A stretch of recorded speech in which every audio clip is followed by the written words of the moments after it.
What's going on, guys? What is happening? Good evening. If you're catching the stream live, then welcome. If you are watching the video and you're watching it later, then welcome to that as well. As always, guys, if you like the stream, if you like the content, hit that like button. I'm going to hit you with it early doors this time. And if you're not subscribed at any point that you do join and you want to subscribe, then hit that subscribe button as well. But yeah, good evening, guys. How we doing? What's going on, Glenn? Evening, mate.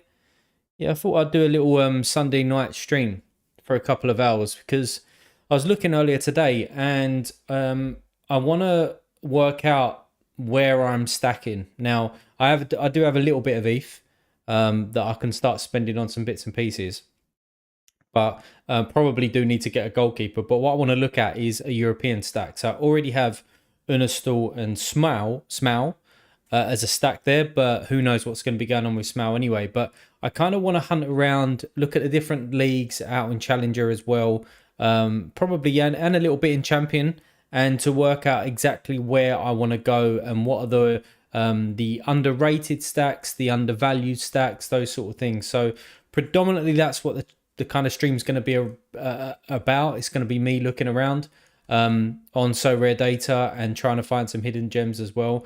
We are going to talk about a little bit about this game week, a reward that I had from last game week as well, because I managed to get myself a tier 2, and then obviously interacting with you guys, any questions, any players that you want me to bring up and share on stream, and yeah, that we can start talking about. So yeah, we'll let everybody dive in as well, so we give it a kind of a few minutes before I share and go from there. But yeah, how is everybody? How are we all doing? How's your game week gone? Anybody on for a reward or a podium? I've still got some players left.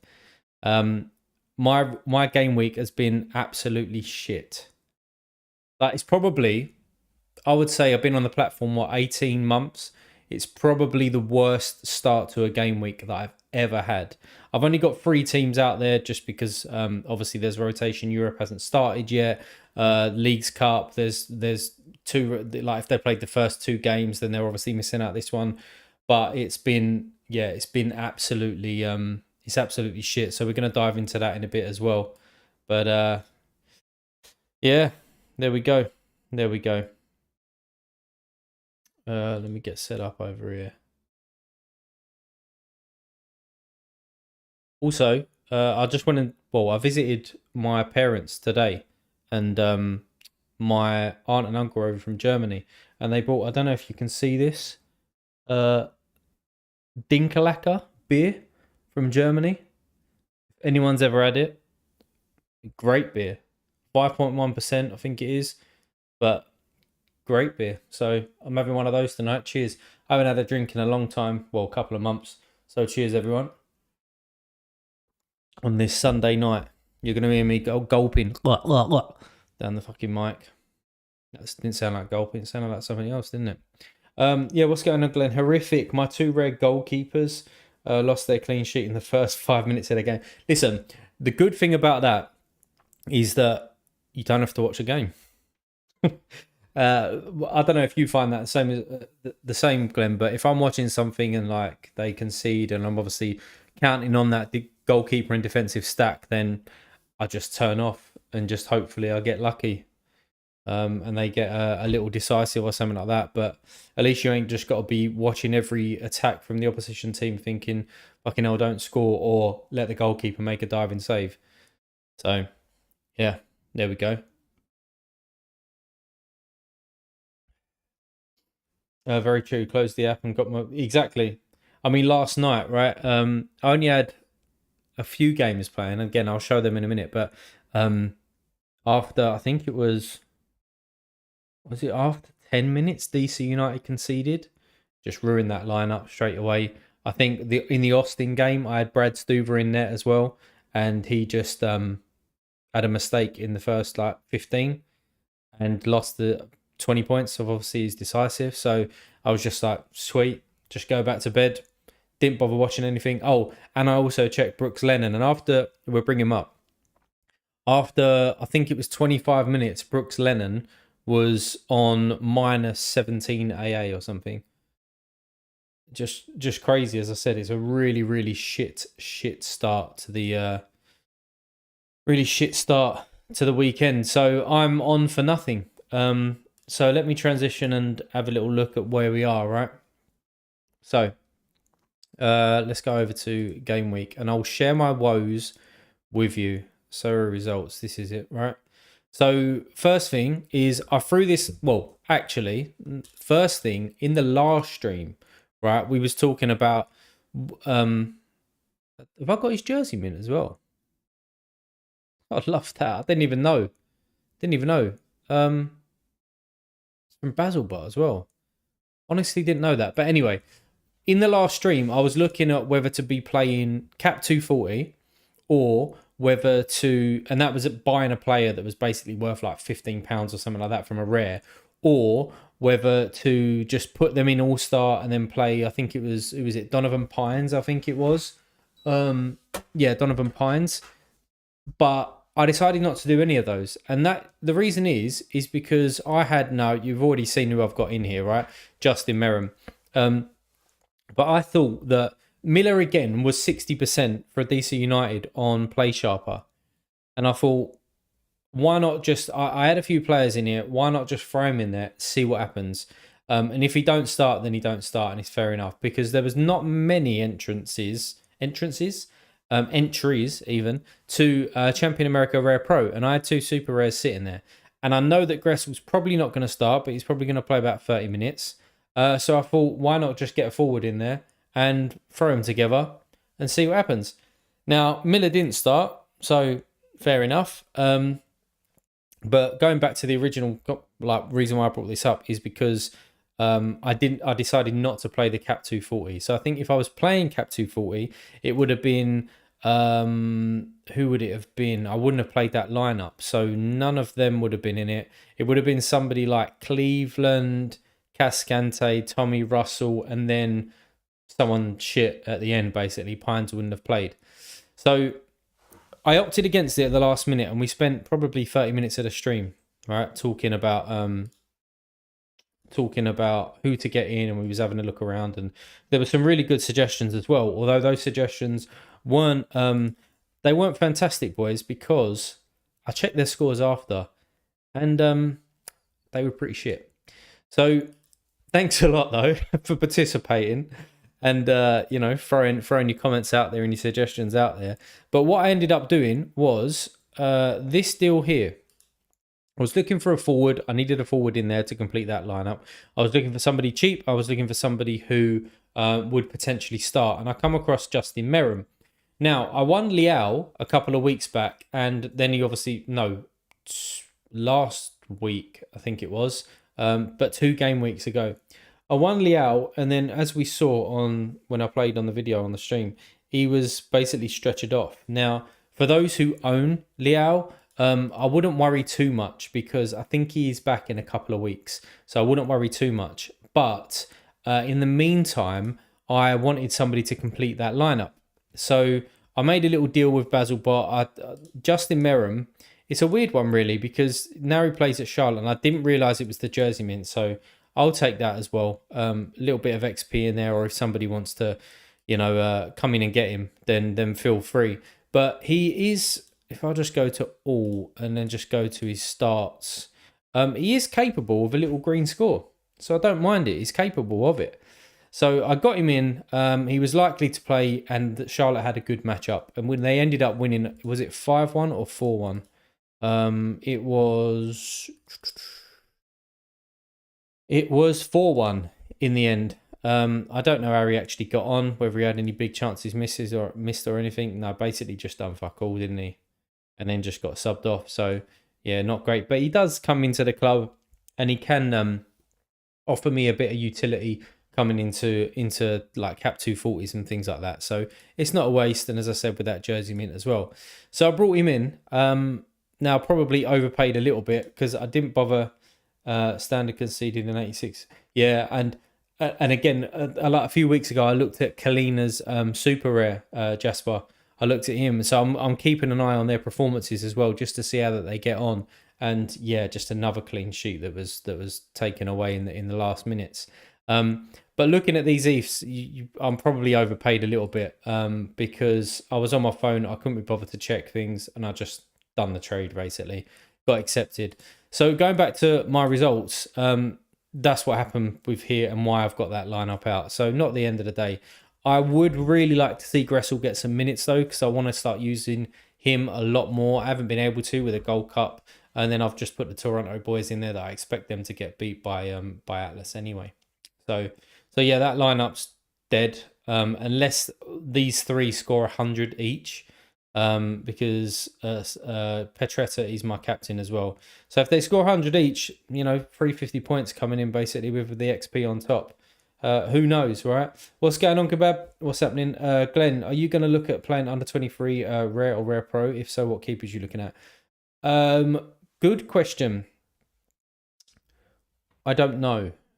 It's not going to be my first port of call, but I have been interested in the under 23s recently. So the immediate future. So the answer to that, the immediate future is no, but I wouldn't be surprised before the end of next season that I am investing some under 23s. And then, so just to complete this absolute shit show of a game week, my Champion America Rare side that I put together and then submitted at the last minute, again, cap 240 out of it now, so just playing the people that I've got left. Cleveland obviously yet to go, Tommy and Russell yet to go. Who knows if Tommy's going to start? I expect Russell to start. Donovan Pines, they got absolutely smashed, DC United, and the person who come in obviously for Tyler Miller was Bono, and made a mistake within the first 5-10 minutes, and then they was just on for a massive downward spiral from there. And Donovan Pines had a bad lineup, had a bad match, should I say? I think he was down maybe 10 or something AA after about 20 minutes. So I picked him as captain because I was expecting him to have a clean sheet at least. And the last few games, his AA has been really, really decent. So that lineup's basically dead. It's gone. Cascante done okay considering that they conceded 3. So that's 12 points. So he done all right. But anyway, that's dead. And then lastly, I don't think you can see it because my camera's in the way and I'm not going to start pissing about with it. But this is the final one, and that's what I was saying about that Stuva mistake. I might be able to just do this just for the sake of it. Yeah, you can see that now. Stuva, made that mistake, and then Brooks Lennon was terrible. Like it was worse than this. I think at one point he had about 4 points. Really, really bad. He played right wing for most of it rather than the right kind of right back area, and then transitioned there. And I don't know what Atlanta was doing, because it was clear to see when I was watching about 20 minutes of the game that when they was playing that 3-5-2 or 5-3-2 or 1-1 or whatever it was a bit of a weird formation. It just wasn't working. There was so much space on that right-hand side where Brooks Lennon was bombing on and almost playing as a right wing that the right centre-back couldn't deal with it. And it was just clear as day. And they just kept attacking down with a little bit of width. Don't know how he didn't change it sooner. And he only changed it with about 20 minutes into the second half. And they was a little bit more solid. But obviously they was going for it at that point because they were so behind in the game. Not by score, but in terms of just dominance. There was a couple of good chances that they created with GG and obviously Almeida just come in and just tear it up. But Brooks Lennon was the end of the story. That is, Brooks Lennon was shit. Zella Rayan plays tonight. Tolu plays tonight. I'm not expecting amazing things from Nuhu, but King Harold come up again with a goal. So we was talking about the away form of this guy. And for anybody who's kind of looking for a striker to play in there when people are away from home, this guy is good. Look, if I filter that, near enough all green there. So happy that I brought him in. Should have gone up in price a little bit, bringing somebody in, and then their first 2 games getting an 81 and a 60. Obviously, AA was terrible, but who cares when they get that decisive? So he done all right. But basically, the lineup's dead. So my game week is over. Finished. Done. Sporting KC have to win. I would expect Tommy to start. Hopefully, I'm sick and tired of Sporting uh, just chopping and changing. Like, I don't feel as though they play enough games to warrant the amount of change that they have. And maybe I'm just so used to the Premier League. I mean, put people like Pep Guardiola to obviously one side of Man City, but it's almost like if players play 2 games within the space of 3 or 4 days in the America side, they just can't do it, and they just get rotated all the time. Um, and some of their key players as well, like at Spurs, you don't see Harry Kane being subbed or not starting. So maybe it's just me being a little bit, whatever the word is for it, but they should just be playing more than what they do. Yeah, so that's my game week. Shit. But last game week, we said on stream that I was doing all right. I was doing okay, and for a reward, what was it? 392. Yeah, it must have been this one. And I said that I was excited for the my game week is down to Seattle and Vancouver, Rico man. Fingers crossed for you, mate. I'm not expecting great things from Seattle. I think that they get beat quite heavily, but who knows? And I can't even remember who Vancouver got. Who are they playing? I do like Vancouver, but without Gressel, I think that is a bit of a big miss for them. Yeah, I said that I was looking forward to this lineup, and I was looking forward to watching the Twente game. And yeah, they didn't disappoint. They come in, done well for me, picked up the clean sheet. Smell had a decent game. There was a chance that he created. It wasn't a big chance in the end. But he just drove it in, and then I think it was Vlap who come in, side-footed, hit the crossbar, which was annoying. That would have boosted me up. Let's just say that I was on the right thing. Let's just say that could have got me in it would have got me in the top 10. But if buts, wouldas, couldas, shouldas, and all of that, still done okay. Obviously, Boo smashed it with the 107.5. So with 100 basically, and then obviously my XP on top. And I was worried about that, about picking him up or picking Bongo up. And I think that Bongi or Bongo, let's have a look at this game. So probably a quicker way of getting it, I'll just click on here, right? I think he's still done well. Yeah, he still had the 89. So I was going to be like kicking myself if I would have had Boo in there and I didn't pick up Bongo. And obviously, if he had scored Boo, right? So, but no, he come in and he got the 100, he got the 89. I would still like to pick him up. I don't know what his price is at the moment. All right, still pretty similar where it was. His last auction, 0.12. That's kind of where I was picking him up for. I could probably pick him up for 0.12. So, still might be an option for me. They've got some decent home games as well. So, I still might pick him up. Might even have a little look at him tonight. Oh, what's going on, Rail? Vancouver at Galaxy, so should be good, but don't expect much from Seattle, especially with Cleveland. Yeah, I think Cleveland is probably a bit better than the stick that he gets. But I agree. Yeah, I don't expect much from them. I think that they get dominated, even though they are at home. So yeah, going back here anyway. Carlos Hill, is strange that they won 5-1 and he didn't have a decisive. I'm sure I weren't the only one that was a bit kind of pissed off with that. I suppose the only thing that would have worked in my favour a little bit is that most people captain Hill. So if he had the captain and he had the decisive on top of this, then obviously it would have been a very, very good score. So maybe it worked in my favour. Rico man, have you send some of the Bundesliga? Oh, seen, sorry. No, I haven't. I'm going to look at this game week because I've been out most of the day. I don't really know what's gone on, so it's probably what I'll move on to next before talking about some stacks and getting involved with some a little scouting sesh. But no, I'll be looking forward to see what's going on and how some of the teams that I normally follow got on today as well, being the start of Europe in certain places. And then Reynuso done well as well, but again, no decisive, but coming up with a 71 score without a decisive, I'm happy with as well. So that finished me 23rd. I won't go into as much detail with these guys, but typical. Again, Miller really let me down here. I had a really good game week with these guys, and the Houston and Santos. Is it Santos Lagunas? Is that the team? Yeah, Santos Laguno. That was a really, really good game. I don't know if anyone caught that. That was a great game. Um, yeah, really good game.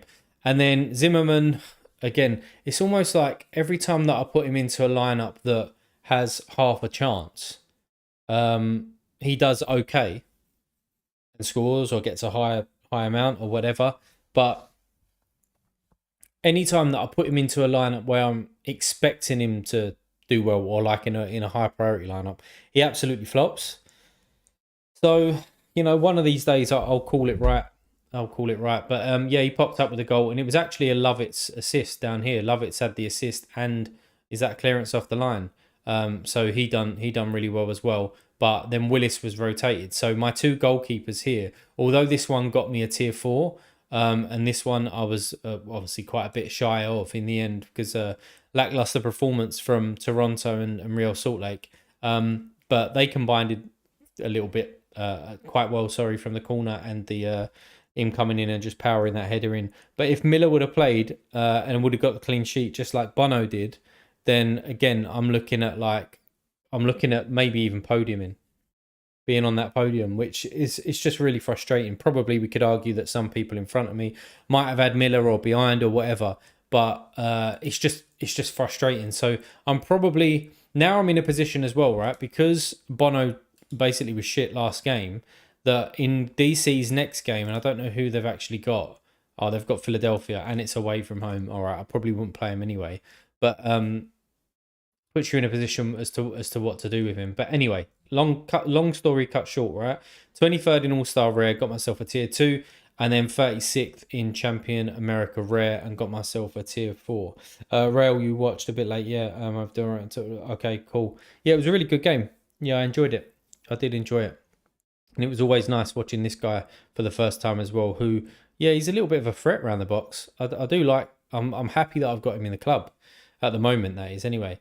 So what happened was I went and picked up, where am I going? Gallery and transactions. Well, I didn't pick him up. I won him. This guy and this guy.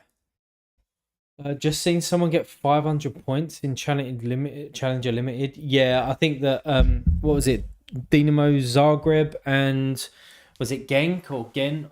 Genk, I think it was. They just went off. I mean, Genk was playing the team that just got promoted. So yeah, I was expecting them to kind of smash it, to be honest, and they did, and they did. So when some of the, and that's why I want to look at stacks as well, is that when I get involved with Challenger Europe, more than likely because I've already got that 3 key pieces there, that I want to have a look around at these stacks and see if there's some out there that people are missing. There's a lot of hype at the moment around like Galatasaray, Fenerbahce, Besiktas, Dynamo Zagreb, Genk, and obviously a couple of others, but they kind of seem to be like obvious choices to a certain extent. So I just want to have a look at previous, like last year's leagues, see what teams kind of finished around like 5th, 6th, 7th. They've made some key signings, that sort of stuff. So we'll get into that. And obviously, if you guys want me to check out any teams as well, but if you are after that full stack, you need that really good spine. So having attack and defense at the same time, if you're finishing like 7th in the league, is probably not all going to fit. But again, we'll come to it, right? But I won this guy. Now, I actually sold him straight away, pretty much, for there 0.110. Now on auction he went for this, and I probably, just the trick that I do like to do, if I want to sell a card and there's an auction coming up, sometimes I either wait or I'll go back. Excuse me. I'll go back to the recent auction and then see who was second and then just message him. But yeah, looking at him, I mean, he's sold for a little bit more since. And this guy bought him straight off the market, straight off the yeah, straight off the market. So I didn't have to negotiate, count, or anything like that. But he's a really good forward. I didn't know him before. Whacked a comment out on Twitter. A few people come back to me. But last season, you can see there, he done all right. And from a striker, for me, like I always look for AA as well for a striker, as probably like everybody does, but it's really important for me. He's good. Very, very good. A 9 and 18, couple of like shit ones there. A 25 AA there, 11, 15, 12, 11. Like it's decent. And he takes their set pieces as well. So I was kind of umming and ahhing as to whether to keep this guy around. But I decided in the end not to. And the reason being is because I'm probably not going to be playing champion for a little while. And as I said earlier in this stream, it's either going to be like under 23s or champion that I get into after I get into challenger. And I just thought, well, I'm just going to pocket the ETH. I'm just going to keep it there and then buy a player that I really scout well. And, you know, maybe eventually I'm going to pick this guy back up again. But I think he's a really solid option. Sorry, guys, I keep yawning. I am a little bit tired. Early morning start yesterday and today. Obviously with a little one and that, and then been out and about. But cheers. So yeah, won him, sold him straight away. But I also won this guy who, funnily enough, played against Merrim, who I picked up for that kind of last minute team. I'll probably just keep this guy around just because his L15 is so low. He plays, yes, he's actually, well, predominantly shit, but he's just there if I need another midfielder to just come in, whack into a 240 lineup. And yeah, he's got games all the way up until, what is it, November? Yeah, mid-November. So I'll keep him around. He's so cheap anyway. So yeah, there we go. What's going on? Yeah, what's going on, guys? 23 of you in here. Nice to see you. Nice to see you on this Sunday evening. If you haven't done already, please hit that like button on the stream. That would be much appreciated. If you haven't subscribed, hit that subscribe button as well. But yeah, how are we all doing this evening? Anybody else in line for a good reward or got some players playing tonight that you're counting on? And if so, who are you hanging your hat on? So let's actually look before we get into kind of what this stream, I guess, is kind of about. So results, is it? No, it's actually game week and games. Yeah, let's see what's gone on today because I've missed it. I know what went on with those games. It'll be interesting to have a look at. We'll have a look at Antwerp as well. Have a look at that one. Don't know anyone from there, or there. Michelin, yeah, always take a look at. Elliot, when do you reckon the fiat wallet drops? I would expect it to drop at the end of, or this week coming, like Thursday or Friday. Would it be expecting it to drop? Now, it'd be really interesting when it does because I don't know if they're going to be splitting it so that you have an ETH wallet and a fiat wallet, and then you have to choose what you get kind of paid in for like threshold and stuff like that, or maybe there's going to be two different markets. I honestly don't know how they're going to do it because I'm assuming they're not going to act as like an actual exchange, right? So say I put in £100 and they're going to give me whatever that is in ETH. I'd assume they're not going to do that. So it will be interesting to see what happens. When do you think it's going to be dropping, Elliot?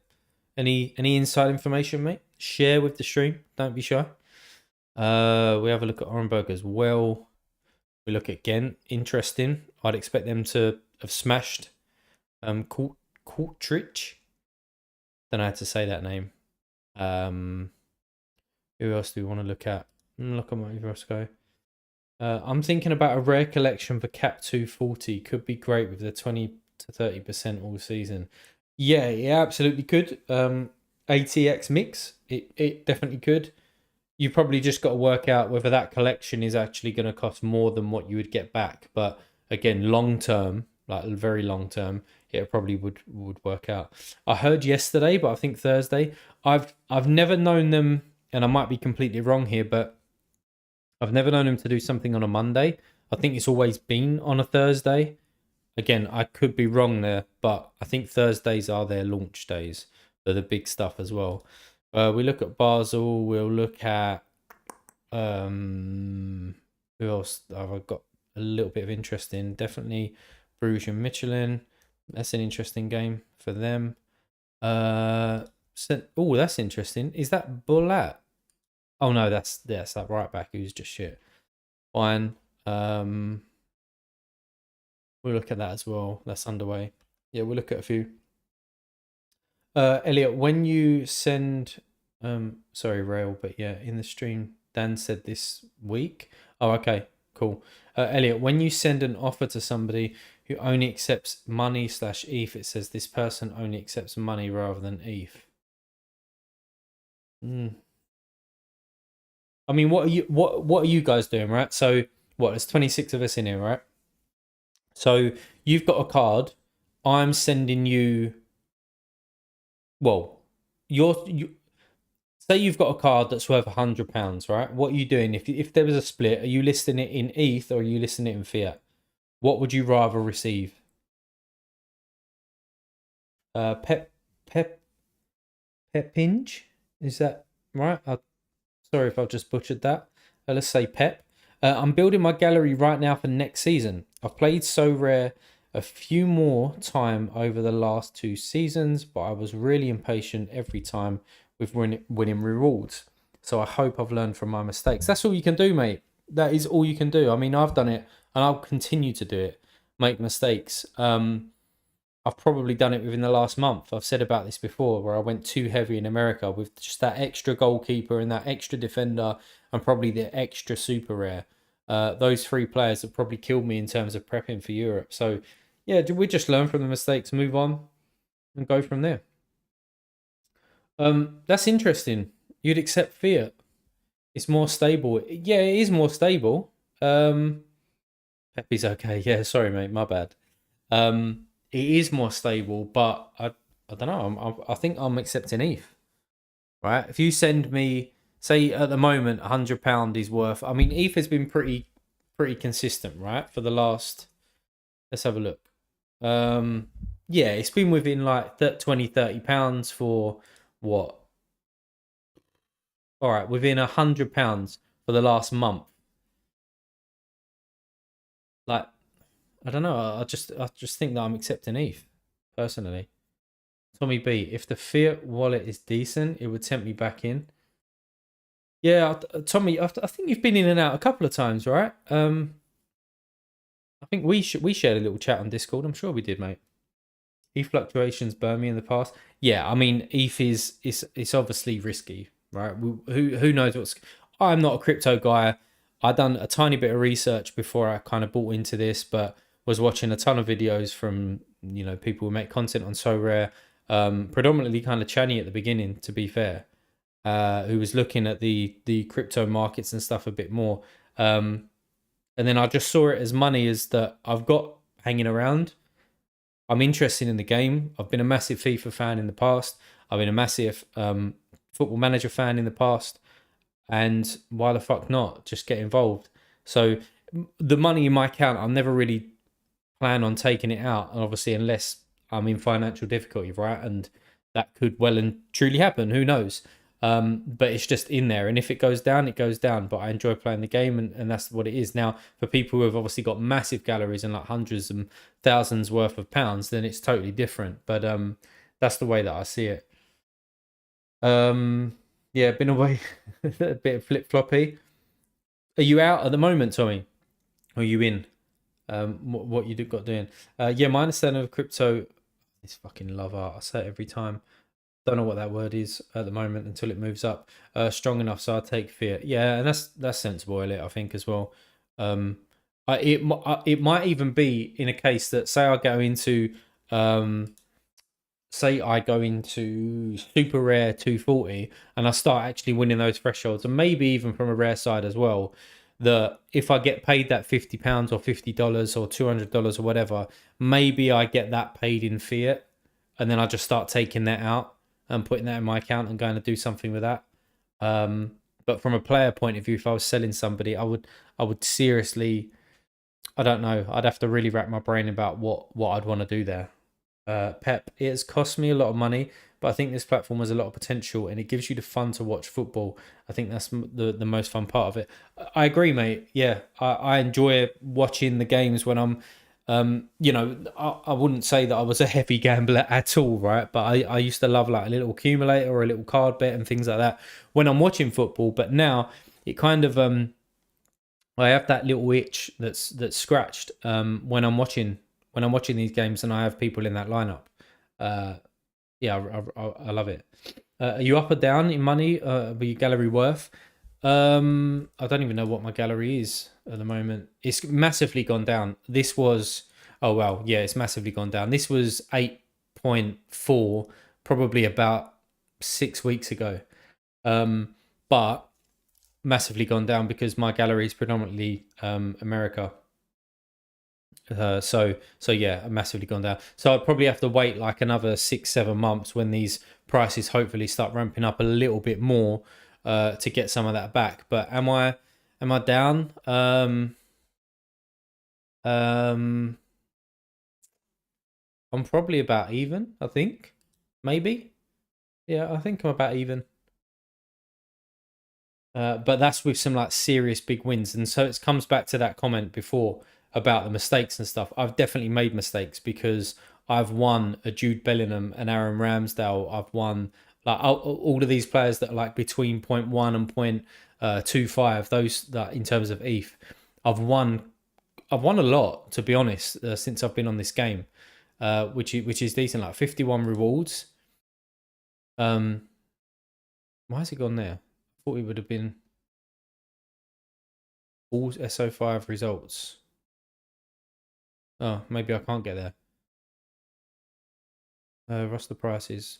I don't know. I'm probably on the wrong area, but I've won quite a lot. So, I have spunked a lot of ETH. I'm not gonna lie.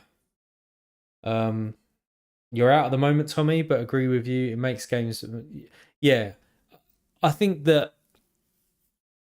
I mean, this is like I'm not a fucking I'm not a preacher or anything like that, right? But I think that if I ever get to the point where I'm watching a game with Sorare players in it, and I'm like, oh my god, this needs to happen because I need this money to do this, then I will get out of the game. As you said, I watch it from an enjoyment point of view. I don't watch this as a point of like making money as such. Don't get me wrong, I would love to, and that is the overall aim that I get thresholds coming in and all of that, and that would be brilliant if I could become like a millionaire out of Sorare. Then yeah, that's what I'd want to do, right? But at the moment, I'm at a stage where if my gallery went away tomorrow, it'd be a bit of kick in the teeth, but I knew what I was kind of signing up for. I just enjoy it, so. Yeah, now it's so much more fun, even to just watch my players. I think the biggest upside of Sorare for me is that it stopped me from betting. Yeah, massively. Snake, I agree. I agree, mate. Totally. Um, da, da, da, da, da. And you sold it, Ray, or were you talking about Bellingham and that? Yeah, I did, mate. He was worth an ETH if you are talking about him. And at the point of my gallery, yeah, at the point of my gallery, he was just worth too much. And I had the ETH coming in, and it made me allowed to move. Made me allowed, sorry, it allowed me to move other way around into certain areas and do some other bits and pieces. And since then, I've still had some good success, and I don't regret it either. If I withdrew, so Elliot, if I withdrew from Sorare to MetaMask, can I then exchange uh, the snake? Yes, you can. Yeah, I have no idea, mate. No idea. Never tried to, so I wouldn't want to advise you on that. Um, cool. I saw the video on both him and Ramsdale. Also, Griezmann. Yeah, Griezmann. Still probably a bit of kick in the teeth for me. We're meant to be looking at these games, aren't we? But yeah, Griezmann's still a little bit of a kick in the teeth because I would like to have him in my gallery. I would. Hey ho. Right, let's have a look at some of these teams then. Nothing really stands out here from names that I know, so yeah, fuck that one. Antwerp, this is an interesting one because I'm interested in Alderweireld as well. Yusuf had a good game. Richie Delat is still playing. Fucking hell. How old is he? 34. Yeah, he's still playing. Is it? He's rapid, you know. I don't know if he still is now at 34, but on FIFA, like old days, he was fucking rapid. Butez, is he not leaving? He's linked with places. Janssen coming off injured as well. That's a mistake if he's out for a long time for stacks. Uh, Pep, the only thing I'm a little skeptic about is that the supply gets bigger every year from the number of players. If you see compared to last year, the prices have generally dropped significantly. Yeah, I think that's a couple of reasons around that as well. But I think that's where my overall aim is to not be playing any rare competitions apart from All Star Rare. I want to be playing Rare Pro and then Super Rare. So it's just from now on, it's got to make sense for me if I'm bringing in a rare for a rare lineup, because I agree with you. Eventually, not that rares are going to become limited quickly because there's obviously only 100 each year.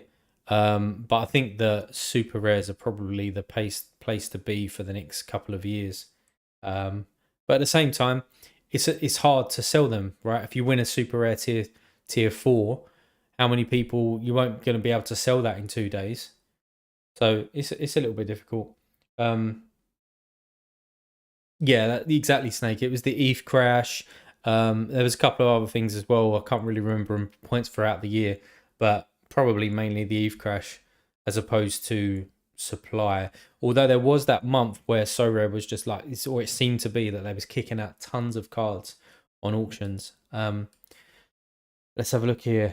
Do I know any of these? Anything stand out? 5-0. Cruz. I didn't know Max Cruz was. All right, he's old now, isn't he? So he's playing there. Yeah, I've never been interested in them in the past. Michelin done all right. Nice clean sheet for Lossell there. Yeah, fair enough. Orenberg. I want to keep an eye on this guy. He's got talks to leave, and I don't know where he's going to. But he scores very well where he is at the moment. An alright price as well. Again, let's have a look at this game. So, we've got Hong Hyun Siek with the assist there. We've got Gift Auburn. Gift Auburn is surely going. Is it Lille that he's linked with? Oh, he's just came from Argentinos. Yeah, I know, but I'm sure that I've seen him linked with somewhere else. It's either somebody with the same name as him, but he's linked to go to, I don't know, one of the top leagues. I'm sure he is. Belgium. Yeah, maybe there. Cyprus coming in with the goal. Decent. Coombs still getting that gig. Desart, he's one to keep an eye on. I know PSU fans too loves him. I've looked at him as well, but he don't get enough decisives for me. I mean, his last decisive was a long time ago, back in March, and even before that, it was back in January. So he's probably going to get more game time. This will be like more of a key part of the team. Turanigra coming in as well. Cypher got smashed in the head. Was that the sending off? Somebody just literally in Sweet Chin Music and got Shawn Michaels out and just done him in the face. I saw a little Twitter link on it or a post, but I don't know if it was him. Nardi's still in there, so he's still battling. That's what I'm hoping to get all my money out through Threshold this year. So I'm basically playing for free. It's not a bad strategy, Pep. As I said, I thought about it, mate. So, yeah, I might do that.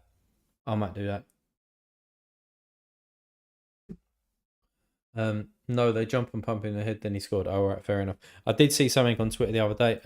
About an hour ago. Somebody just pretty much drop kicked him in the head, which was weird. Yeah, not amazing if you had the Genk stack there, conceding 2 goals. Like make it myself. There's no one in there that interests me anymore. No. Basel coming in.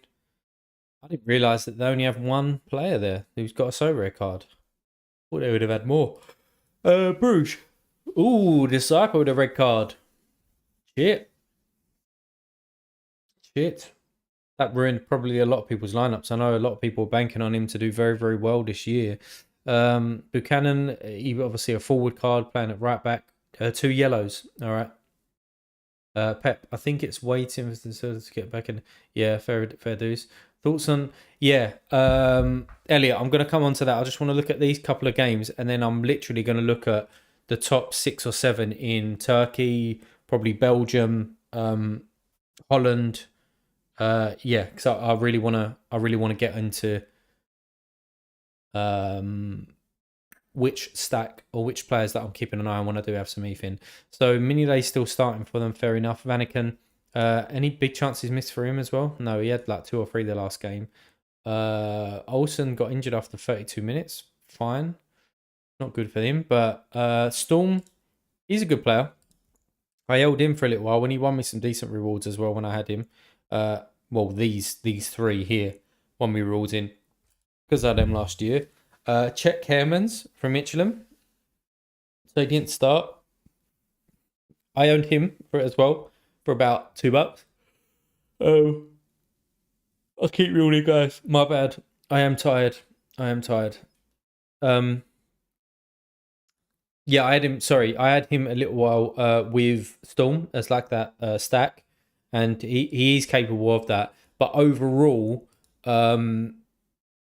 he's too inconsistent for me. There's green in there as well, and from the price point of view, I'm assuming it's not going to break the bank. But when I was looking at taking away some of the quantity in my gallery to get quality, he was one of the guys I sold just because he didn't offer me that pure quality kind of week in and week out, which I was looking for at that period of time. But I do think that he's a decent buy. Interesting that he started on the bench though. I'd be worried about that. He should start in front of Ngoy though, as these 3 here are probably starters. Shoots with the goal and the penalty conceded. And then him as well. Okay. A couple more games, guys, and then we'll get into what we're actually talking about. Austria Venn game with Sam was the game with the kick. Nice one. Cheers, Rail. Who was I looking at here? Oh, I used to own this guy. That's why that name rings a bell. And also this guy rings a bell. When I was looking at some super rares right at the beginning, I was looking at him.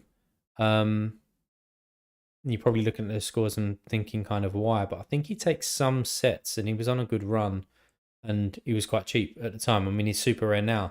He's even 0.38, but yeah, I wouldn't go buy him now. And this was the other guy that I had, I think, for like 2 weeks to come in for a threshold, and he smashes out basically 100 today. Fair enough. Herman's had a hamstring injury, will be a starter in tactical set pieces. He shares sets, I think, Siri. He shares them with Storm, right? Or Shoofs, one of them. I think between them, they rotate, but predominantly, you're right. He takes a lot of their set pieces, for sure, because I watched a lot of Michelin last season. It was 3-0 at half time, then 4-3. I don't know, I didn't check that, mate. But if they did, then yeah, they'd be pissed if they lost 4-3, but I'm assuming that they won 4-3. Schmidt, he interests me big time. And I'll talk about him in a minute. Who are they starting here? So he used to play at Ghent. Interesting. Don't know who this guy is, but let's have a look at him real quick. He's a defender as well. We'll take a look at him.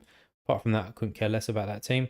Bodat, no, because there's not assurances here. So the reason why I'm interested in Smith is because if I do get into Cap 240 Super Rare, which I was really looking at about 6 weeks ago, Schmidt was the goalkeeper, along with the goalkeeper at OHL. I don't know their full name in the Belgium league. Kojo, I think his name is. And exactly, Pep. That was the reason, almost one of the reasons why I didn't go for it, because Kojo wasn't on the market and I couldn't get anybody to sell. And then this guy, I was reading all of those transfer rumors and I was like, do I really want to be spending like 0.8 on somebody who could potentially be leaving? But if he is going to be staying there, I really like this guy for a cap 240 super rare goalkeeper. Mick Flynn, yes, late to the party, but managed to catch you live for the first time. Any chance you can quick review of my gallery, mate? Mick Flynn opens trades. Yep, we'll have a look at it quickly before I go into stacks, because we've been live, what? I don't know, 52 minutes. Fuck me, I ain't even got into it yet. Fair enough. Yeah, so that's the reason. Let me just take a quick look at this guy. He must be new there. Back in the last. Interesting if he gets the gig. But those cards looks like he's not even minted. And then this guy here, no, he looks shit. This one is still going, so who cares? All right, sweet. Mick, let's take a look, and then we'll get into that stack. That is the next thing that I'm going to do. Am I going to open this and your gallery is going to be about like 100 ETH and have the best players in the world? Let's have a look. Okay, a free ETH gallery. I don't know about you guys, but I don't like the way it goes to all. I preferred it when it went to goalkeepers. Noppa, really, really strong. If he stays there, that's a great goalkeeper for you all year. Don't know anything about this guy. He looks like he plays for, okay, number 1 edition as well. Decent. What's his scores like? Yeah, fine. Looks like you've got 2 really good goalkeepers and then some of the backups, or does Liam Kelly play? If he plays, then you're looking 3 lineups. You've got, isn't the backup to Noppa, isn't that geezer with the X in his name, or Moose? You might want to pick him up, or if they let him go. But if they've let him go, then you've got his backup, then that's decent. I'm expecting to see Bochnieswick in here. Okay, you've got Van Eemwick. Okay. Assuming you don't pair him with Nopper as much. I don't want to tell anybody what to do in case you spend money and then they fucking do their ACLs or something. But I had this stack for quite a long time, and then Nopper got injured. I would strongly, if I had Nopper now, I would have Bochnieswicks in there, and I'm probably butchering his name. I would have him 100%. He's a massive threat from set pieces, and he's their captain. And look at that, just in recent times, they stack really well together. So I'll take a look at him. Oh, Ewicks just moved as well. Okay. Let's go back to defenders in here. He looks like a really good defender, but I don't know anything about him. I'm assuming that you've got somebody in here again that stacks with, who was that goalkeeper? With Yanez. If you haven't, I'd look at the best defender there, but I do like stacks. Akanji, personally, I'd be selling him just because, is he guaranteed week in and week out? No, listen, if you're going to do your research and you know when he's playing, obviously they're a dominant team. So yeah, feel free to obviously keep him. It's your gallery. Trippier, I love. Guerrero, I love. 2 players that I'd love to have in my gallery. I looked at Guerrero when his price was something like 0.12 last season, and literally it was the weekend before he then started going like 90, 95, 100, 92, 87, and I was really kicking myself. But I think that he'd do very, very well at Bayern Munich. It's just, is he going to start week in and week out over Alphonso Davies? That's what you've obviously got to work out as. Or is he going to be playing in the middle alongside Kimmich like he did in the last few games at Dortmund? Kieran Trippier, I rate fucking to the moon and back. Seen him live many, many times. Love him. Spurs should never have sold him, coming from a Spurs fan. So I do like him. Midfielders, obviously you've gone, looks like balls deep on, who are these? Motherwell? Assuming you're a Motherwell fan. Fair enough if you are, and you got that nice little collection. I'm assuming as well that you play them in cap 240 and you would rotate.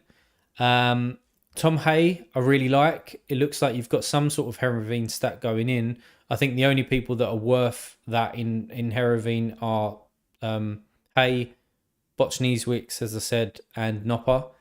Don't know too much about this guy. Looks like he scores okay, like a little bit of rotation. Depends what you want. Heard of him, obviously. Julian Brand, yeah, decent pickup. Pairing him with Guerrera. Alex Witzel, fuck knows what's going on with him there. He ain't even at Dortmund, is he? Don't know. Okay, this guy is very, very decent, obviously. Was that at Leon? Yeah, it does well. So I'm assuming you've got a Leon striker? Yes. Okay, you got Cherky. Um, Personally, if you're not playing under 23s and you might be, I wouldn't have Cherky.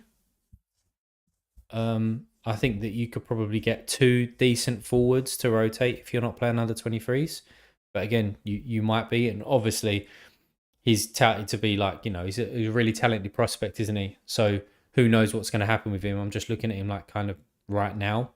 Um,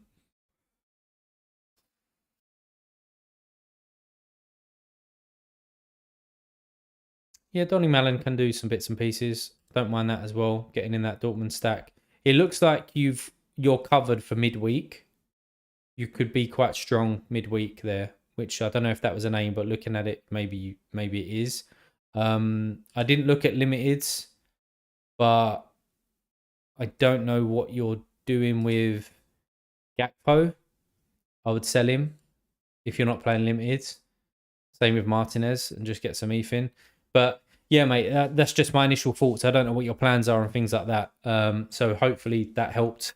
Maybe it didn't. But yeah, don't take what I'm saying as gospel. Just literally just my opinion, mate. So missed out on the chat. So Atletico Madrid. What Witzel's at left Atletico? I'm assuming. I think Brand will have a monster season. Yeah, he started really well last year. Sorry, the end of last year. He started really, really well. Sorry, I'm just checking my other screen. Yeah, so he might continue that. Why wouldn't he not? Especially if he goes to Chelsea. Yeah, Cherky. I don't think I'm no transfer expert, right? But I think he'd be silly going to Chelsea or someone like that at the moment. Potentially, it'd be decent if him going PSG if Mbappe goes and there's a little bit of space in there for him. Not that he's kind of like for like, but in terms of just like one of the big names is out, so there could be more rotation, more game time there. But I think he should stay there for another year at least. Um, I wonder if Bebe will play. Yeah, no idea. Recommend. Maybe Lacazette and upgrade something else. Yeah, I was thinking when you was talking about Leon, Lacazette come to mind straight away. I don't know what the price difference is there. Yeah, I mean you save yourself zero point 0.1. I don't know if he starts week in. Yeah, he does. For me, that would be a no brainer if you're not playing under 23s. Cool. So yeah, we're to only have two limiteds. From Rico Man. Yep.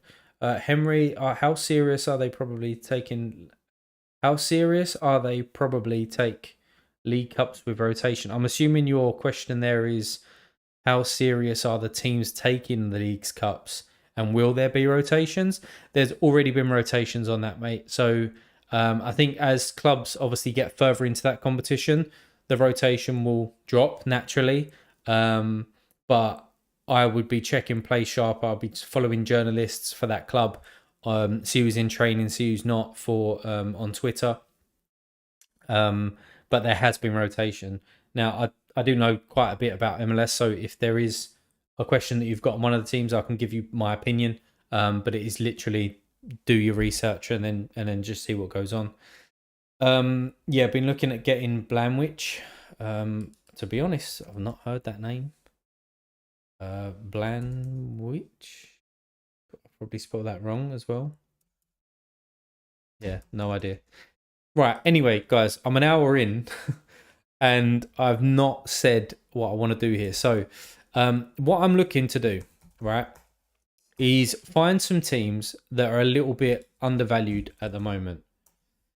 In terms of stacking, you know any news on Steers? I don't. I just know that he's had a recent injury, so I, yeah, I think if he's fit, he starts. By the way, but I don't know if he's 100% fit. Um, Yeah. So what I was, and again, this might not be the best way of looking at it. It's just a way that I can understand maybe some of the teams that I don't understand or don't follow. Right. Um, let's go to the table. I want to look at the table from last season, see where people finished, and then also look at uh, their signings and see if there's any. teams out there that kind of people potentially missing. Why can't I get to last year? Let's just go 22, 23. Table. That's better. Regular season. Any other challenger leagues that I'm interested in or anybody wants me to look at? So the main ones for me being Turkey, Eredivisie, and Belgium League. Is there any others worth looking at, do we think?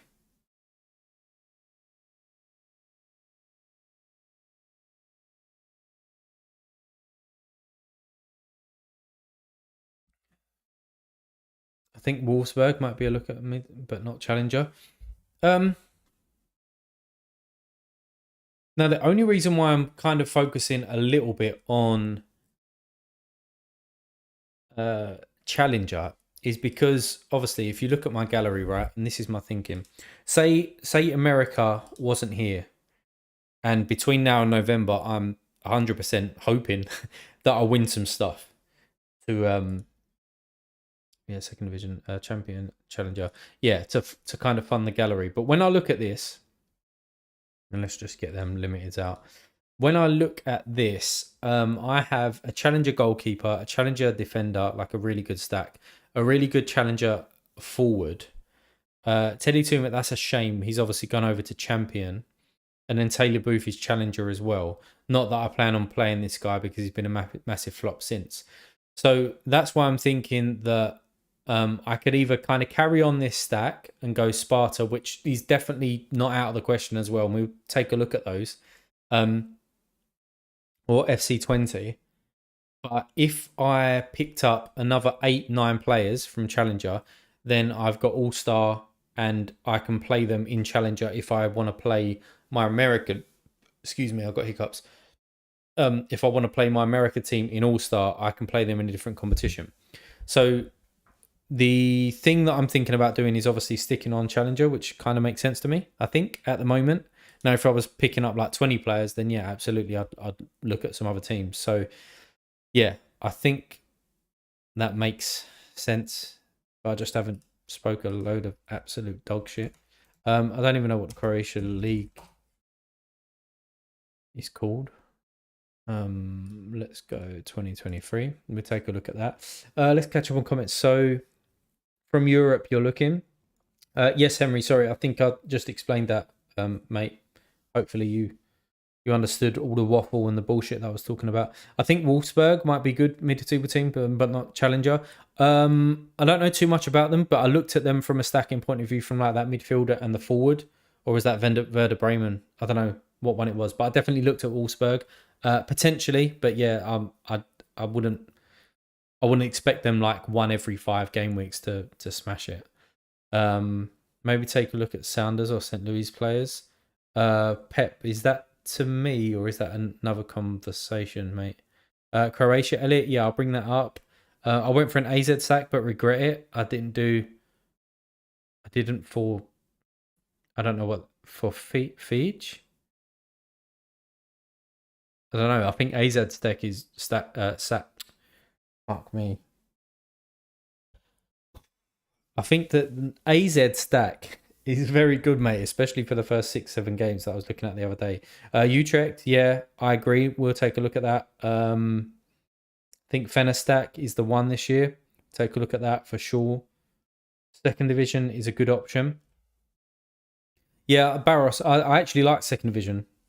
I think it's underrated and you can get some really good players. If you're looking for like an all-star team, I'd look at there. Utrecht signed Barkas. Yeah, that's an interesting one.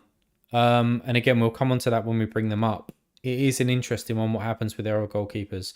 They really screwed Band of... Yeah, exactly, Pep.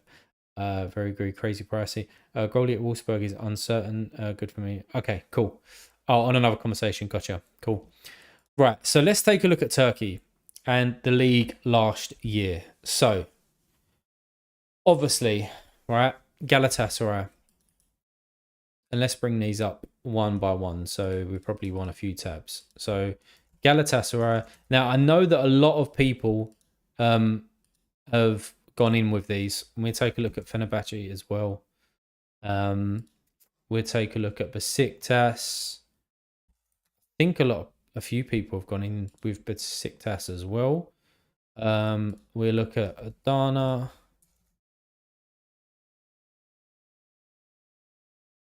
We'll look at Istanbul. And not Fatty, because I think Barini played for them and he's gone, if I've got that right. And maybe Konyaspor, because I know that they've got some decent players. Konyan. No, definitely spelled that wrong. Konya. Konya Sport. Right. So before we take a little deep dive into here, guys, and I agree, Tommy B, on Leverkusen for sure. I agree. If I was looking at champion, they would 100% be in my top three. I'm really interested in a second. Yeah, we're gonna get onto that. Are they in? Oh, I missed them out. My bad. I was looking at this last night. Who said that? Pep. I was looking at them last night, and they interest me, mate. Tell you that they interest me. Right, let's put them where they finished. So what was it after there? Any other teams in there that I've missed? I don't think there is. I don't think there is. From a goals like against point of view, is there any goalkeeper like down here that's no? They've conceded a shit ton. What about goals for? Alanyaspor done okay. Goals for considering where they finished. Done or not bad. Right. Let's go then. Right, Galatasaray. Obviously, they've made some signings, right? So they've got Angelino at the back. Now, a Galatasaray stack, obviously, we're going to look straight away at the goalkeeper, right? In terms of goalkeeper price.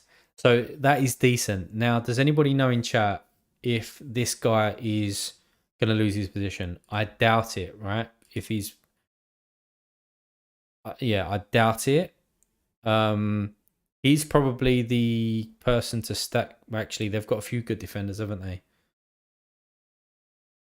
You really have a good stack with someone. Don't want to keep it in one league. Henry, absolutely, potentially might, mate. I just want to have a little look around while we're all on stream together. Share some any news if people want to do so. And I at least kind of want to get in another goalkeeper and another defender stack, and potentially like midfielders and forwards and stuff like that. So it's almost scouting for 6 weeks' time, so to speak. But just teams that I can keep an eye on. I don't want to be. I mean, what I've brought up 7 or 8 teams in the Turkish league. I'll probably do the same in Eredivisie and Belgium. So I at least want like 3 or 4 teams that I'm keeping an eye on, and not that amount. So yeah, obviously if a team comes out and starts smashing it, then yeah, maybe. But yeah, so they've probably got Bowie that you would want to pair with, Angelino, Bardaki, probably.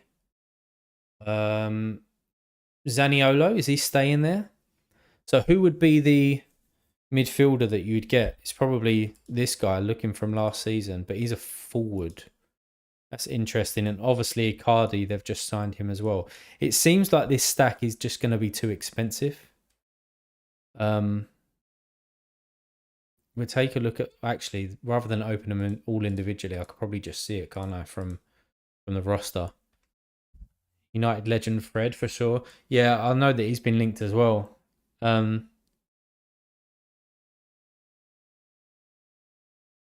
mean, from a defender point of view,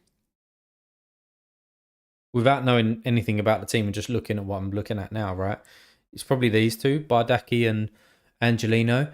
Angelino's price surprises me if you can get him for 0.14. I think that he's a player that could really, really spike.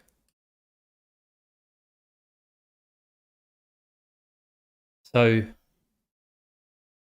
let's just go to all. So it's probably, I mean, Hoffenheim don't dominate the Bundesliga, right? So Galatasaray is probably more equivalent to RB Leipzig. So how did he get on there? And let's go by his start. I expect him to probably perform like this, which for 0.1, like what's his last sell? 0.13. That ain't bad at all. And if they get there, I'm gonna add him to my watch list because even without a stack, or even with a stack, that might be decent, lads. Like straight off out of the bat, Angelino and Muslera is like less than half an ETH. Galatasaray expensive. Also, lots of people will build this stack. Yeah, they will. I mean, I'm not really about. So when I'm looking at stacks, by the way, I'm not really about having like 5 starting players from that team. It's almost like I'm looking for splits, right? From a goalkeeper and a defender, and a midfielder and a forward. That's the kind of like mini stacks that I'm looking for, and that might be a great one though. Who's this guy? Does he? We started most of last year, and he plays left back. Does Angelino just come in and no, he doesn't start like most of last year, just the tail end. Angelino replaces him, right?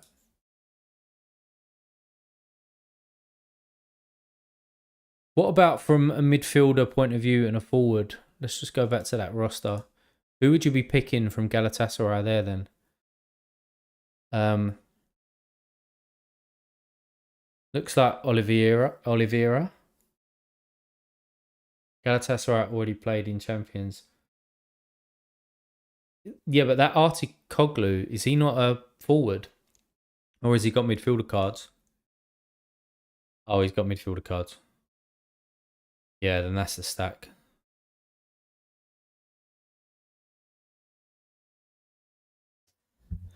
Hmm.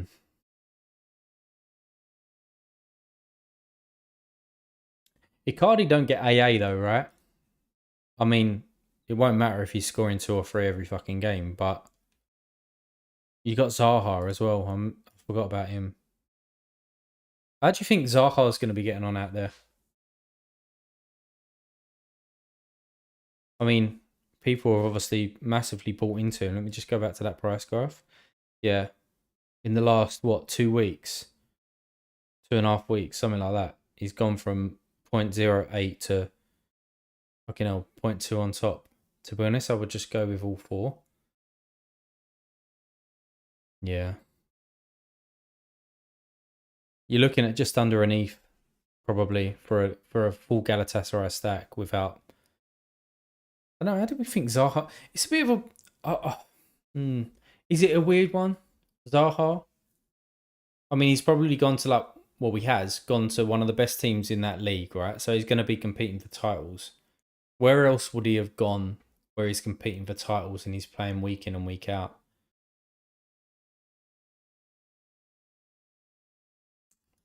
It's interesting.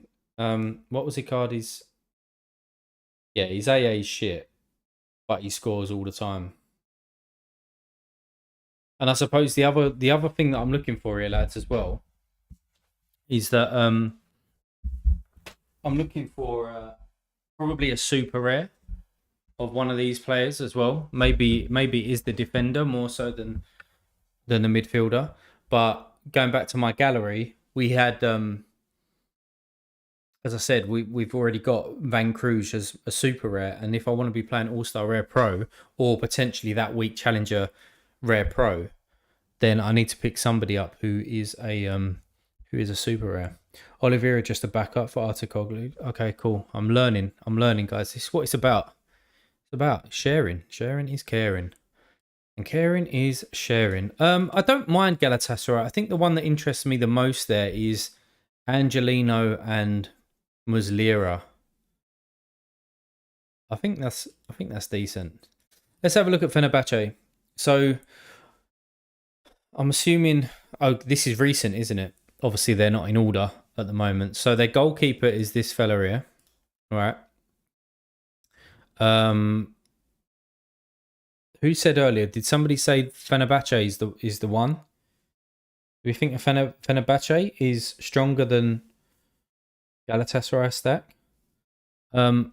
I say that guy is the goalkeeper, but actually, is he? They bring Lever in. Oh yeah, I read about that just before I come on stream as well. There's some sort of standoff between them, right? At the moment with Livakovic, is it? So I wouldn't be picking this guy up anyway if I was to stack it. Oh, it's a done deal. I thought that there was. Didn't he play today? 393. What's the date today? He played this weekend. Okay, but it's basically done. Yeah. What's his price? Half an ETH. See, I'm not paying half an ETH for a goalkeeper. Unless I've got like ridiculous amount of funds, because my Unistal at the moment is like 0.5 or just over, and I've genuinely thought about selling him to almost pick up like two goalkeepers for zero point 0.1 more than that.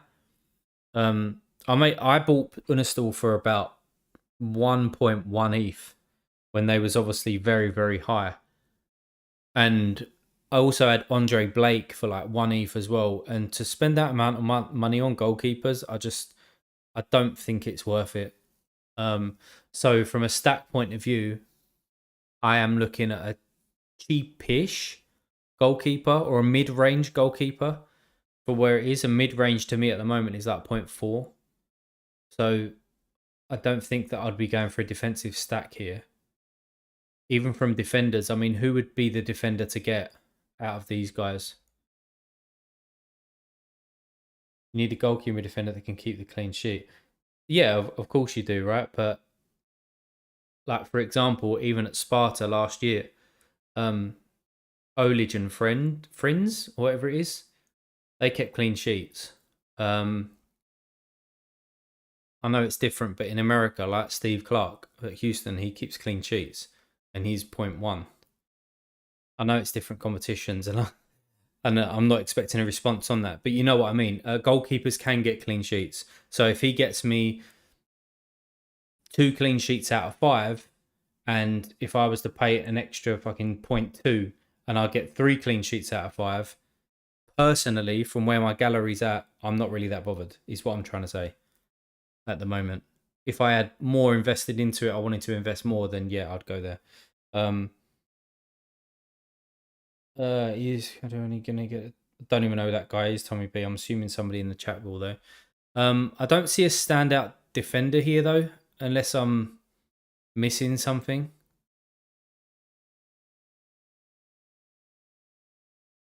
Maybe, yeah, I don't know. But anyway, I wouldn't get them. So from a forward and midfielder point of view, who's it going to be, right? So it's probably plays left back if I'm correct. Okay, cool.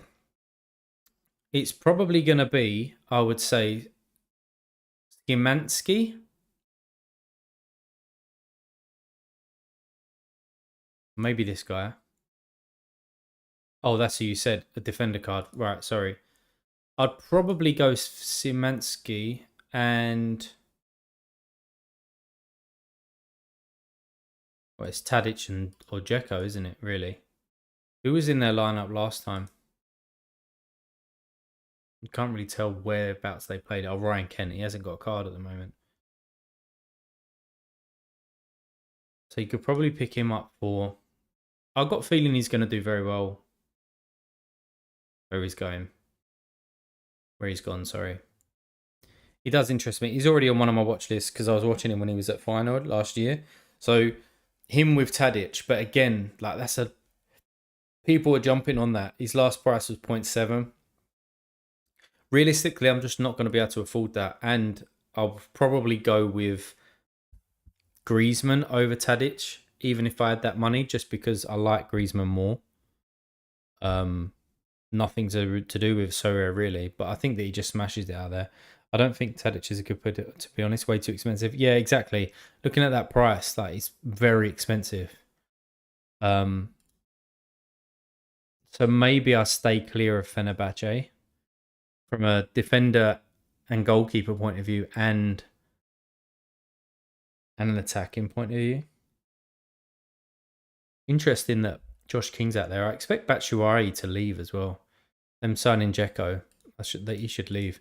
All right, Besiktas. Let's have a look at these guys. So, goalkeeper. Is this guy Gunok? Is he the one? I'm assuming so. People did get FOMO on Tadic. Yeah. Yeah. Yeah. Sorry, this guy's the one. But how did he get on last year then? He done all right. Bit hit and miss. What happened before that? Who was playing in goal for them before Besiktas? Uh, what's happened to this fella then? Is he left? No. He must have just lost his place. Or did he get injured? No, he's on the sub bench. All right, so I'm calling it that guy. So you could probably pick him up. Recent price is 0.3, so that seems okay. Masuaku, no, not for me. I did hold him last year for a little bit. Nobody screams out here. Am I missing something? But from a defender point of view, nobody stands out there. Have they still got Sace? Or has he moved on as well?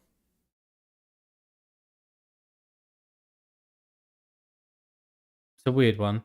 Obviously, midfielders, Gedson stands out. That guy don't have enough decisives. Yeah, it's not really screaming out to me. Tossen, he was benched last game, wasn't he? Muleka, he looks like he's going to be decent. Abubakar is probably the one to have. So you could have this stack. Gedson.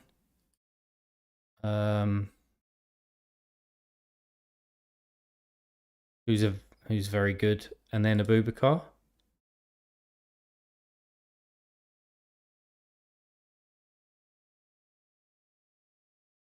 Dede Ali. Back at Everton though, isn't he?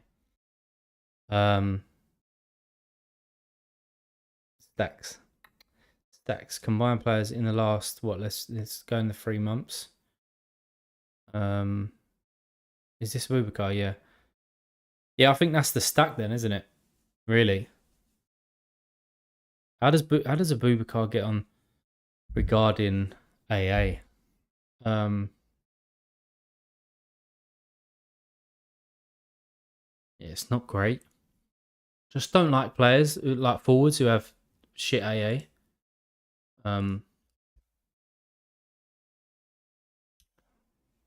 Yeah, I don't know. Not for me. It's not standing out for me, guys. Besiktas. I think I'm going to move on. Let's have a look at these guys. So Kevin Rodriguez also obviously stands out, should I say, from an AA standpoint. Their top net decisives was this guy, if he still plays for them. Their corner takers range a little bit, but it looks like Rodriguez is on free kicks. Turkish Lega Sappers. Okay. Yeah. I mean, he ain't bad. As a super rare, I'm talking about. So, let me just move my oh, shit. Let me just move my camera up. Sorry, guys. I'm actually sitting up rather than slouching right now. Is that all right? Yeah. Yeah, he ain't bad from a super rare. What's his super rare price? Only problem is unsure who will start the season. First ever time in Europe this year. Currently 1-1 in the qualifiers. Oh, he's playing now. Oh shit, he's already had an assist. Oh, it'd be interesting to see what their lineup is then, right? Inler's still playing. Fuck me, the geezer's fucking shit. He's 39. Is he going to be playing this year? If he is, for £3 for his rare for a cap 240 guy. That's madness. That was last year. I thought it was live. No, I just totally misread that. Oh shit! I saw 75 and I thought that was the I thought that was the ticker. Yeah, fair enough. Kevin Rodriguez is a super rare. Who else has picked him up? So it's 0.4.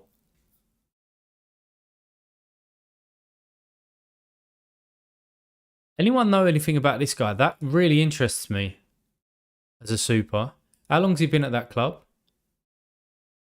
Oh, okay. That I don't like this. All these DMPs. But since he's been there, he's kept fit, and he plays. He plays left back for him, but he's a mid. Is he a mid card? No, he's not. Is he? No, he's a defender card. Adana, they have midweek as well. You know what? I like that. Now, whether somebody's going to be selling it, I don't know, but I genuinely like the look of these scores from a super rare standpoint. I'm going to add him to my super rare list. But from a stack point of view, there's no one that screams out to me here. Did you say that they've signed Nani? From a forward point of view, no one screams out to me there looking at those names. He might be okay. Heard of him before in terms of super rare. He's too old for me. Kevin Rodriguez. Who's their goalkeeper? So we don't know who's going to be starting in goal for him. Does anyone know? Because that'd be interesting to do this.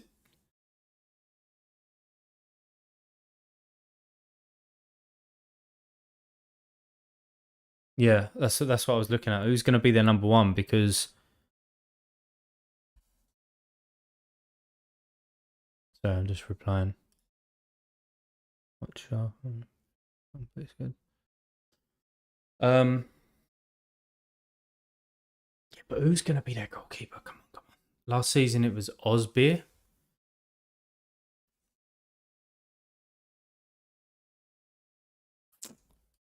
I don't know. I feel as though I'm getting excited. Like I fucking love buying super rares. I've only got like what 6 now, right? But do you know when like with a rare, I could be here now and just pick somebody up for £20 or whatever for a cap mode, or I could pick somebody up for like £100, and you know that you'd be able to sell him or trade him back or whatever. But for super rares, it's almost like you've just got to go so in on them when you've got a smaller gallery, or I feel anyway. And I'm just buzzing to buy them because you do so much scouting on them, or you've got to know them really well. And they've not already had a game, right? Is there anywhere that we can go that anyone knows of, which like is their predicted 11 or something? Karacic started in their qualifier, recent game.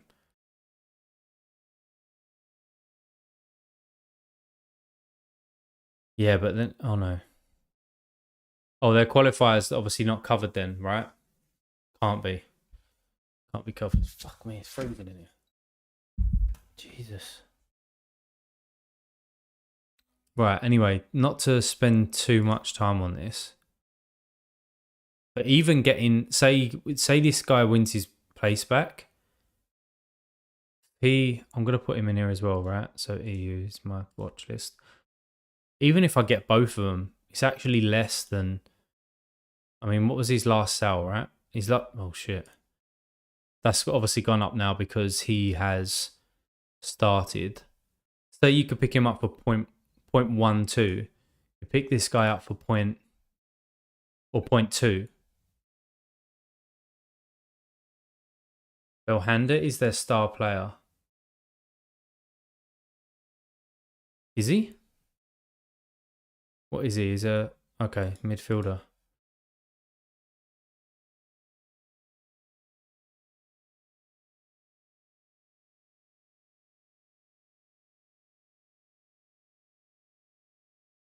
What is he? A midfielder card? He's been playing up front. Do you know what? This fucking. It's probably why I've gone a little bit quiet. This is interesting me. This like, there's a lot of players in this team that interest me from a price point of view. Am I mad here? I mean, I know nothing about them, so am I? Like, was it just a freak one-off season on this? Because say you can get him right for say 0.4. Now, not necessarily that you want to be stacking like defenders and midfielders, right? But 0.4. The goalkeepers, both of them, for 0.35. First ever time in Europe. But, Elliot, when you're saying Europe, you're obviously meaning like Europa League or some shit like that, or conference, right? So you think that would impact their league games? Because from last year, they've done all right. Conference. All right, yeah, conference. Okay. All right, who's this guy? So that's the goalkeeper. I've put him in there as well. So I'm not going to forget about that. I'm not going to forget about the stack. Let's put him in. Let's have a look at him. Because from L40, that's interesting. Again, he's another really solid player. I expect his, excuse me, his super, though, to be quite a bit more. Yeah, you can tell.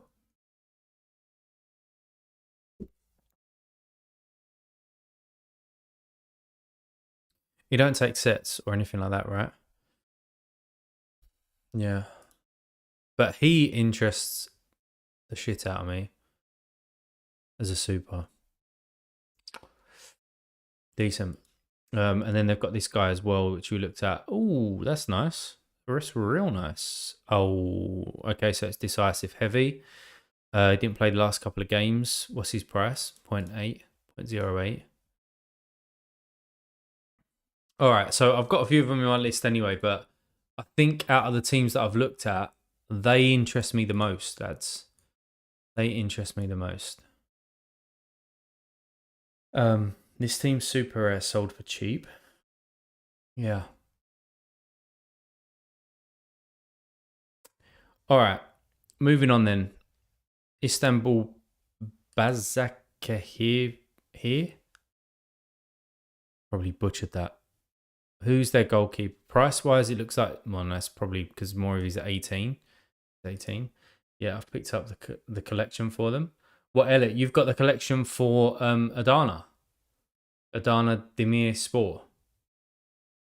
That's lovely if you did. Fans seem to worship him. Okay. Nothing stands out here. Oh, nice, Elliot. Nice. Nothing stands out for me here. Looking at any of these players, even from a forward point of view. Maybe this guy, but let me just go back to there. Yeah, AA is just not enough for me. Yeah, I'm just going to close them down straight away, lads. Don't want it. I'm going to do Konyaspor first because I do like Trabzonspor. Please. Konyaspor. So he was one of the first players, this guy, Gilherme.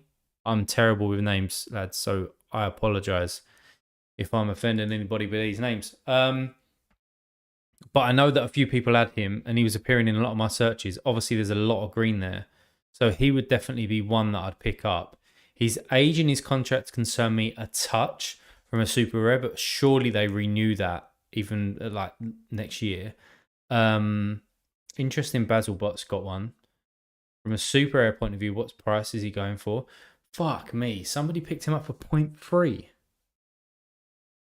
Jesus, man. Look at that, guys. From a super rare, 0.3.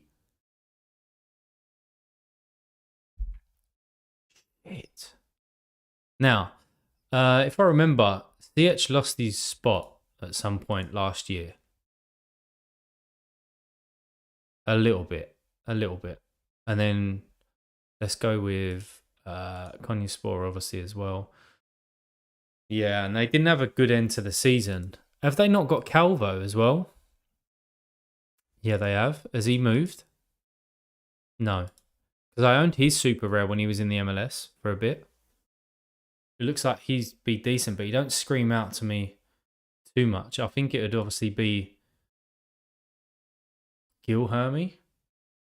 Siach is X. What, as in like a DMP or transferred or just shit? Who would their goalkeeper be in that case? From a forward point of view, they've got Mamdouh. Fair enough. Have they signed anybody from a forward point of view? Oh, transferred. Oh, shit, has he? Where's he gone? Did it say? Or has he already left? Which means who's...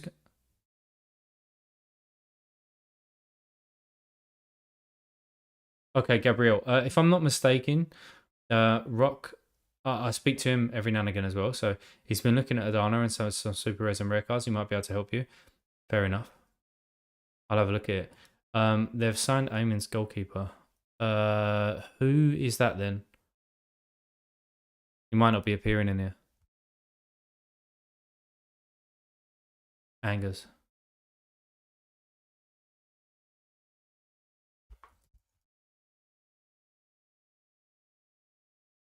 What, they've signed for Fana? Oh, Paul. signed him. Interesting. What is he? He's quite cheap. I'm assuming a few people jumped on it when the news come out. He's quite cheap. I suppose anyway, like, you know, we've still got another couple of leagues to do. I weren't expecting this stream to go on for so long. So if you stayed with me from the beginning, lads, and even if you stayed with me for over an hour, I much appreciate it. Hit that like button, hit the subscribe button if you haven't already. I'm going to say it like probably a few more times before we end the stream, but appreciate it. Feel free to get involved in the chat as well. Much welcome. And cheers. From a forward point of view, who stands out here?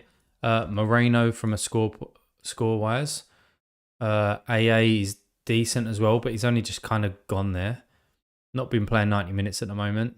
Where was he before? He's at Torres. Okay. No, I don't think they're doing it. I don't think they're doing it for me. I don't think they're doing it for me, lads. So let's move on to Trabzonspor. Now, I was looking at this for about half an hour last night. They've got some really good options going forward, haven't they? The one that interested me probably the most was Visca. And we'll start from the attacker's point of view as well. So the one concern I have was the forward position, because obviously Orsic is now out. Now, not unless there's a midfielder in here that has forward cards that you could pick up for, but Trezeguet, obviously Bakasetas and Visca. Was there one more that I was looking at? I don't think there was. Between the three of these guys can score a fucking lot. Like, Visca is so cheap. Exactly. Like, Trezeguet as well. I mean, when did they start? 397. Trezeguet can smash it.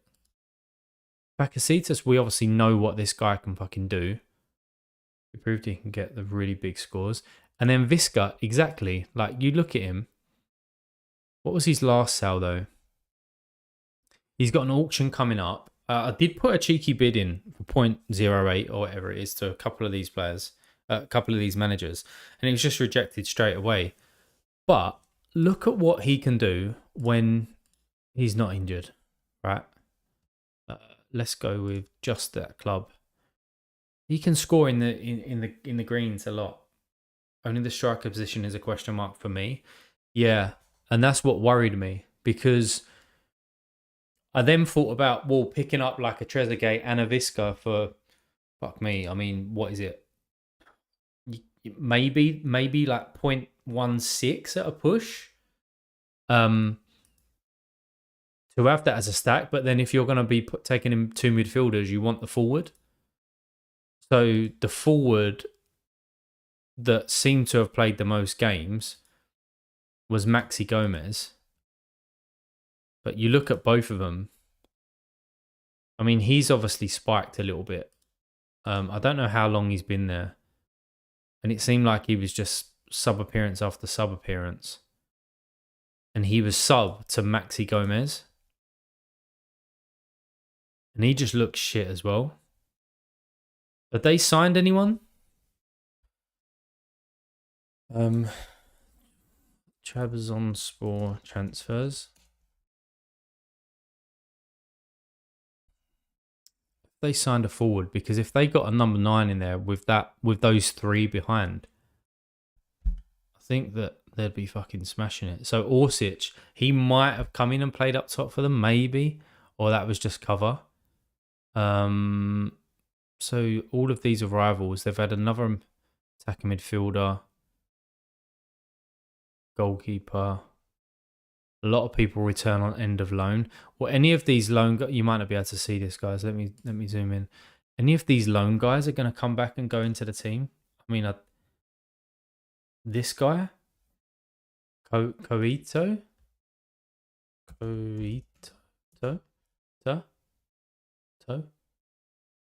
Does he come back and go in as their number 9? But I think they didn't reach their potential last year, so you can take the gamble.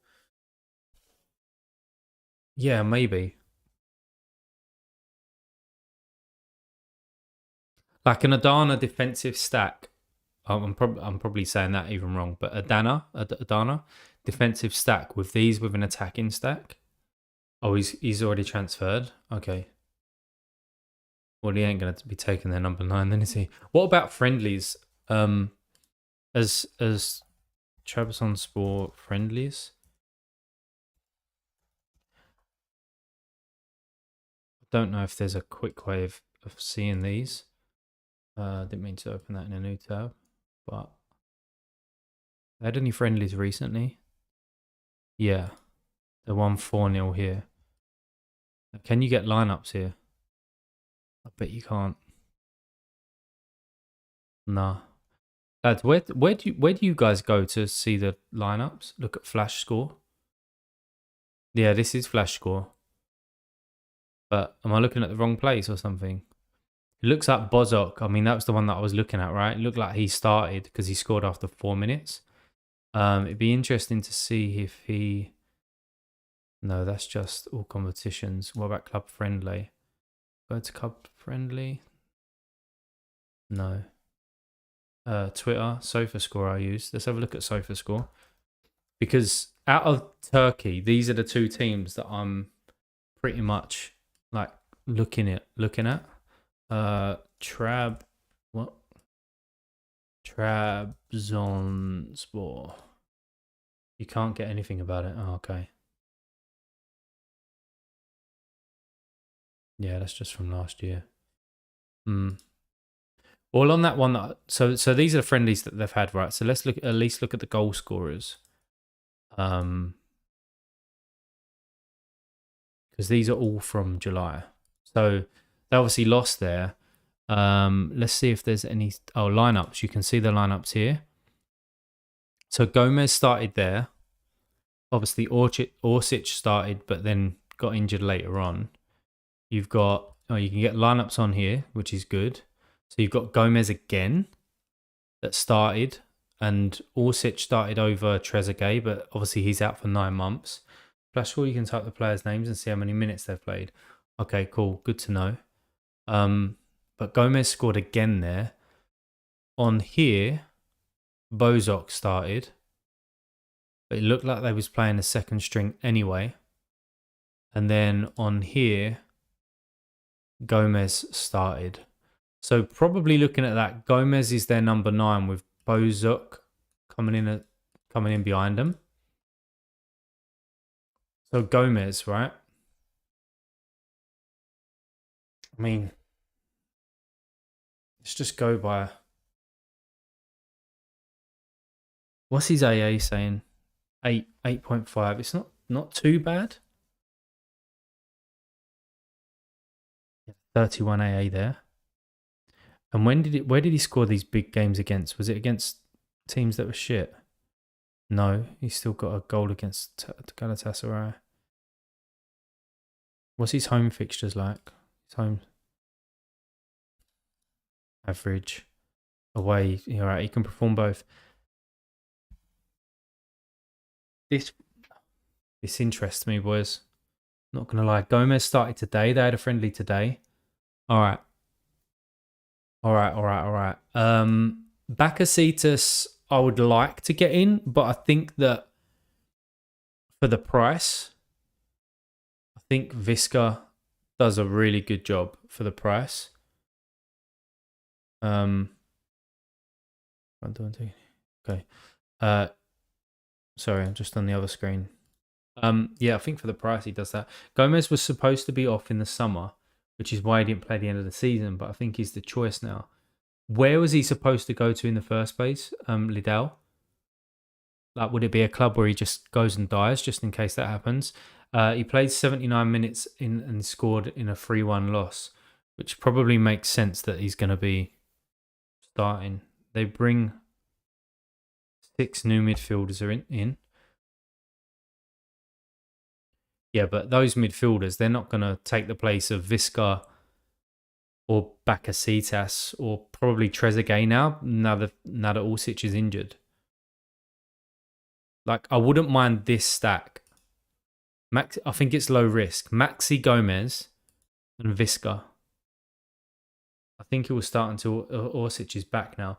Rika, man, isn't Orsic out for like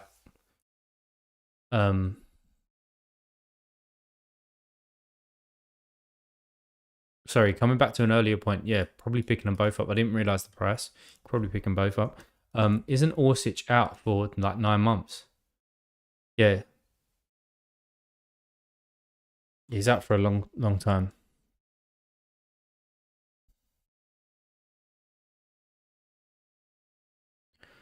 Yeah, he's out for a long time.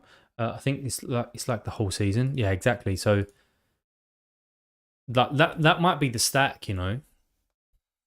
What is Orsic as a sorry? What is Visca as a super? Maybe 0.4. Is he injury prone? Does anybody know? Like I know he obviously had a big injury there, but before that, not really. You've got to go all the way back to like what even time was that? DMP 2021.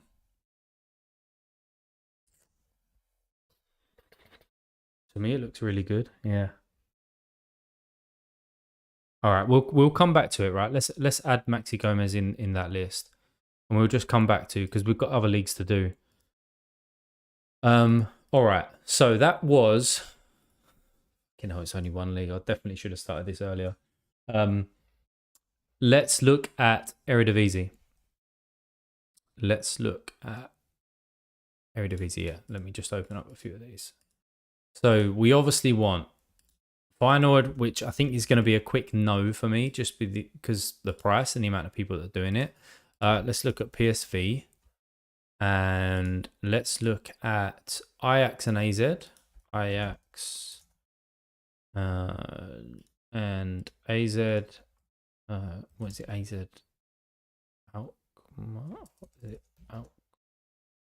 Yeah, Alkmaar. Is it? Yeah. Twente, which obviously I already have beginning stack of that, but we can take another look at the forward stacks. Sparta, which I already have a piece, and I think it makes sense for me if Van Cruz stays there anyway to pick up one more. Sparta Rotterdam. We'll look at Utrecht and we'll look at Herenveen. Nobody else interests me, so if I missed anyone, then let me know, guys. Let me know. Utrecht and Herenveen. Definitely spelled that wrong, haven't I? Herenveen, that's it. Let me just check chat. So he had injuries before, but not super prone. It's nice to hear. Gabriel Twente and Utrecht are good that not everyone should have.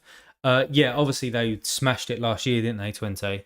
And it's kind of like why I picked up Smal and Unastal in the first place.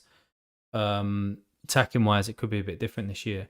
Utrecht, as they bring in some interesting players. All right, well let's take a look. Feyenoord. Listen, let's have a look at prices. Let's go through the roster like we just did.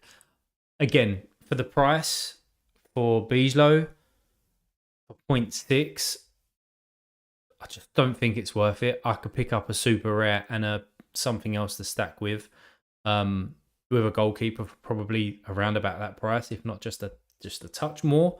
So I think from a defensive stack, I'm just out of it from a price point of view. Now, if I had loads of money, then yeah, I'd look at this. But because Hanko and Gertruda are really, really solid options, I just think I'm priced out. Even from a midfield point of view, you probably go, yeah, Zaruki, transferring him from 20. He might take some of their sets. And then from a forward point of view, well, you're probably looking at Jimenez. He's linked. Who's linked? Sorry. Missed that one, Real. Who's linked? So yeah, Feyenoord, it'd be a great stack if you had the Eve. And I think they'll do very well this year. But probably not for me. For PSV then, let's have a look. So obviously from a goalkeeper point of view, you're looking at Benitez. For price, it's still like 0.46. It's still quite pricey. But who would you put with him anyway? I'm not PVA. No, Sambo, no. I don't think there's a standout defender there. Maybe Boscagli. He can get his form back. Oh, Gertrude is near Leipzig. Okay, cool. Yeah, maybe it's him. I know there's not like much data around him, but you can see here what he does. What price is he? 0.2. You could probably pick him up for like 0.15 if you really wanted to. No, from a defensive defender stack. Goalkeeper defender, I'm probably missing out on that. Now, it gets more interesting, obviously, moving forward with Veerman. But again, that's a high price. You could have Bakasetas for 0.3 and save that. And he probably scores similar. And then Noah Lang. I expect a good season from Noah Lang. I really do. And then up top, Pepe, they've obviously just signed, which is interesting to see how he gets on there. And Luke de Jong will always come up with a few decisives. Bakayoko, I don't know anything about him. I'm assuming his price is like that because of his age. I don't think it's PSV for me. Ajax is a no for me as well because they've obviously lost a lot of players and who knows what's going to be happening in terms of some of their players that they've already got as well. Who else leaves? Does Rulli leave as well? I heard that today and that they was after Olic for Sparta, or do they sign him just to be a number 2, which would really, really surprise me. Yeah, I mean, how do you think? Yeah, Vito. I mean, look, if Vito goes there, as we know, I've got his super rare, right, and I haven't actually checked this today, so let's check, because I am checking it every single fucking day. Vito Van Cruz. Let's see if there's anything else that's popping up. That's jokes as well, because I saw that before Haber, and I was like, I'm doing exactly the same thing. I've got his super rare, and I'm just looking as to what's going on. It looks like nothing's happened. He definitely got one assist in his recent friendly. Could have possibly been 2. I've got his rare. Yeah, he's a nice pickup. I'm an Ajax fan, but I don't have trust in this season. They need to spend money. Yeah, but isn't Ajax in really like financial difficulty? So I just don't see Ajax doing well this year. I honestly don't. I don't even know what their team looks like anymore. It's probably Rulli in goal. See Wrench right back. Their left back is shit now, right? Kudas is linked to a lot of big clubs. Alvarez is linked to West Ham. They've got Kenny Taylor in there still. Klaassen, fine.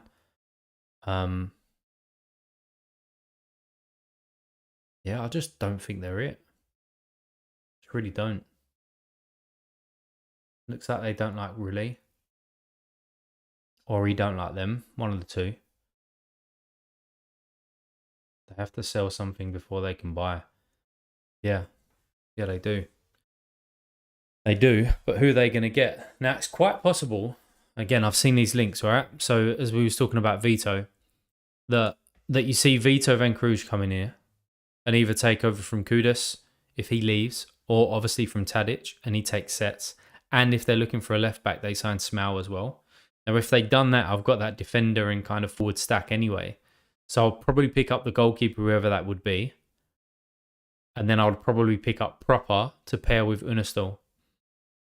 And again, I'm talking like I've got all the ETH in the world. I haven't, but I could even potentially deposit to do that sort of thing. So I'm just going to keep an eye on Ajax. But from a stacking point of view, it's out of the question for me, I think. Let me just put up a little tweet.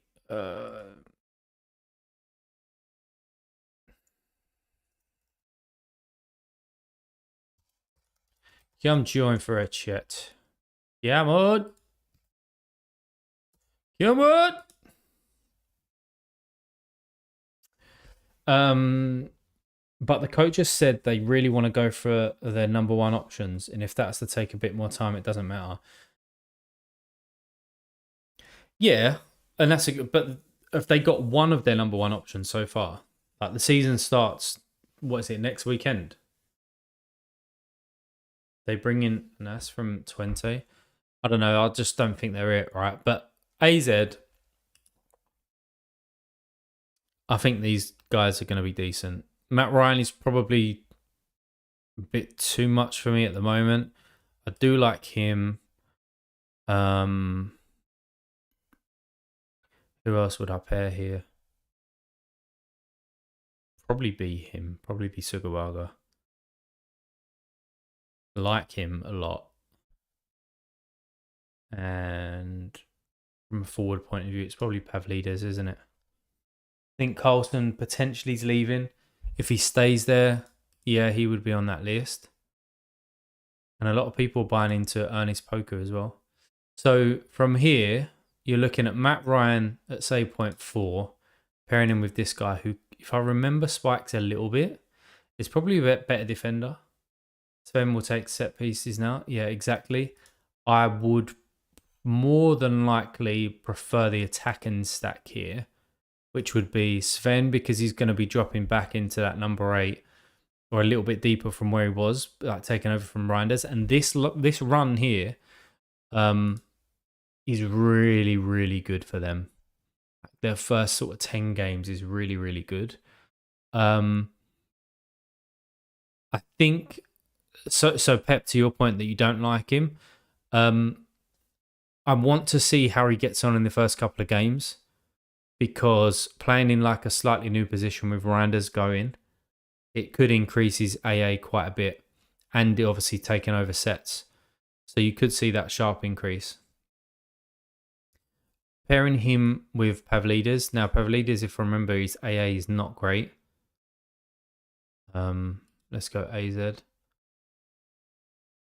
But he scores and gets assists. So it's probably that stack. So for 0.14 and yeah, for 0.3, you could have that stack, but it just doesn't excite me like Trabzonspor with that Visca and that Maxi Gomez one. I think it's just Visca. I just think that he could fucking absolutely smash it this year if they get up and running and they're firing. AZ have obviously got European football, right? I mean, he's already what list is he in for me? Yeah, he's already in the EU list. So he probably would need to go in there as well for a stack. It interests me because of their run. Henry, money is scrolling up against the walls there. They won't let Carlson go easily. I haven't looked at Carlson's score in a long time, so let's have a look. Obviously, you get international utility out of him, right? Even coming off the bench. He had that bad injury, if I remember. Yeah, but he can score like an animal. Win home game 4-0, then lose away 4-0. Yeah, I'd probably need to look at, when I go back into that, how they got on the season before that, when Visca was kind of firing as well. Because I don't know too much about him, so it'd just be learning a bit more. But yeah, anyway, let's move it on. Ernest Puka, I think a lot of people have bought him recently. I've seen some tweets and stuff about him. He looks maybe okay in pre-season or something. So moving on to 20, right? Now, as we know, Cherney has gone. That's why I stay away from the Turkey League. Yeah, but same, like, you know, people stay away from the MLS, right? But I feel so confident with the MLS now because you take time out and you learn it. So I'm all for learning new leagues. I know the most about the Prem, obviously. Probably not from a Sorare point of view, but from just knowledge point of view. And then the MLS. Fucking love that shit. And then after that, it's kind of Eredivisie a bit and Belgium a little bit just because I followed those teams. So I'm open to learning more. Like, you know, especially as the gallery grows bigger, right? But so 20, as we know, I've got Unistal and Smoke. I think he's just such an overpowered defensive stack and defensive setup. Proper is in there as well. I've looked at Proper Super Rare before. I've looked at Smell Super Rare. I'm just outpriced for what they are. For what they're going for. Sorry, Hilgers I think's just signed a new contract, so that partnership between Proper and Hilgers will probably stay. Now, what worries me though is going forward a little bit. He's probably the forward to get, but I think he's overpriced because of his age. Now, at the tail end of last season, he done okay. Like, he had a good few games here, but whether he can keep that going is a bit of a struggle. So I think that I've got the defensive stack from 20 that I'd want. I don't think there is a midfield and a striker option for me there. I don't think. It's a shame that Gaza ain't in the chat. If you are, mate, feel free to voice your votes, voice your thoughts and opinions on it. Vlap, I like him. I don't. I don't like Vlap personally. Watching a lot of their games last year, he wasn't fun to watch. From a Sorare point of view, yes, he can spike, and that's why he's priced where he is. But they've just lost too much for me to say that they're going to be, really scoring a lot of goals. So, yeah, I think I'll leave 20. I've already got their defense. I don't want that forward. Last year, Cerny was the man. He was, and I don't think he'll be too bad in the Bundesliga either.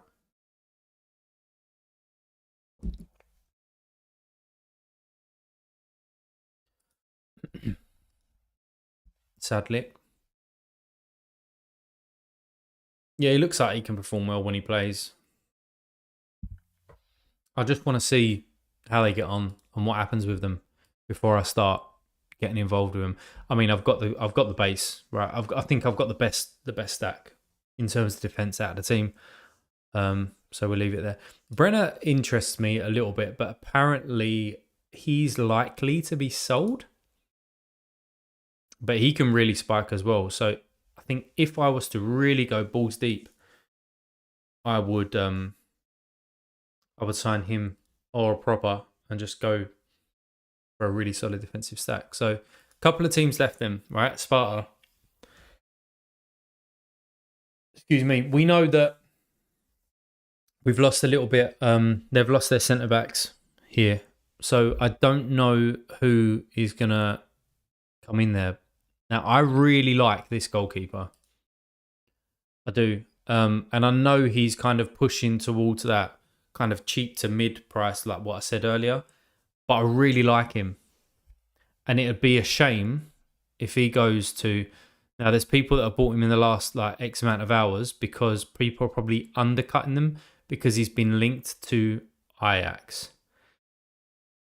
Yeah, he's linked to Ajax to swap really. But really, is he really going to leave? Like, what has there a better question? Has there been a trusted source, somebody who get things right 90% of the time, come out and tweet and said Rulli is unhappy and wants to leave Ajax? If there is, like, fair play, but I haven't seen that yet. I haven't seen that. He's a really good goalkeeper as well, and I think that you'd actually do quite well at Ajax, but I haven't seen any of that. And until I see that, I don't know. But anyway, let's just go through the same process as we did, right? So let's look at Sparta. Let's look at their roster. From a goalkeeper point of view, yeah, super interested in him. From a defender point of view, to go with him, you're looking at this guy, Pinto. I actually had his super rare, but I think he might have even left by now. They might have let him go. There's a couple of other centre halves that's already left. So when you look at this, there's 8 defenders. Surely they need to sign some players to come in here.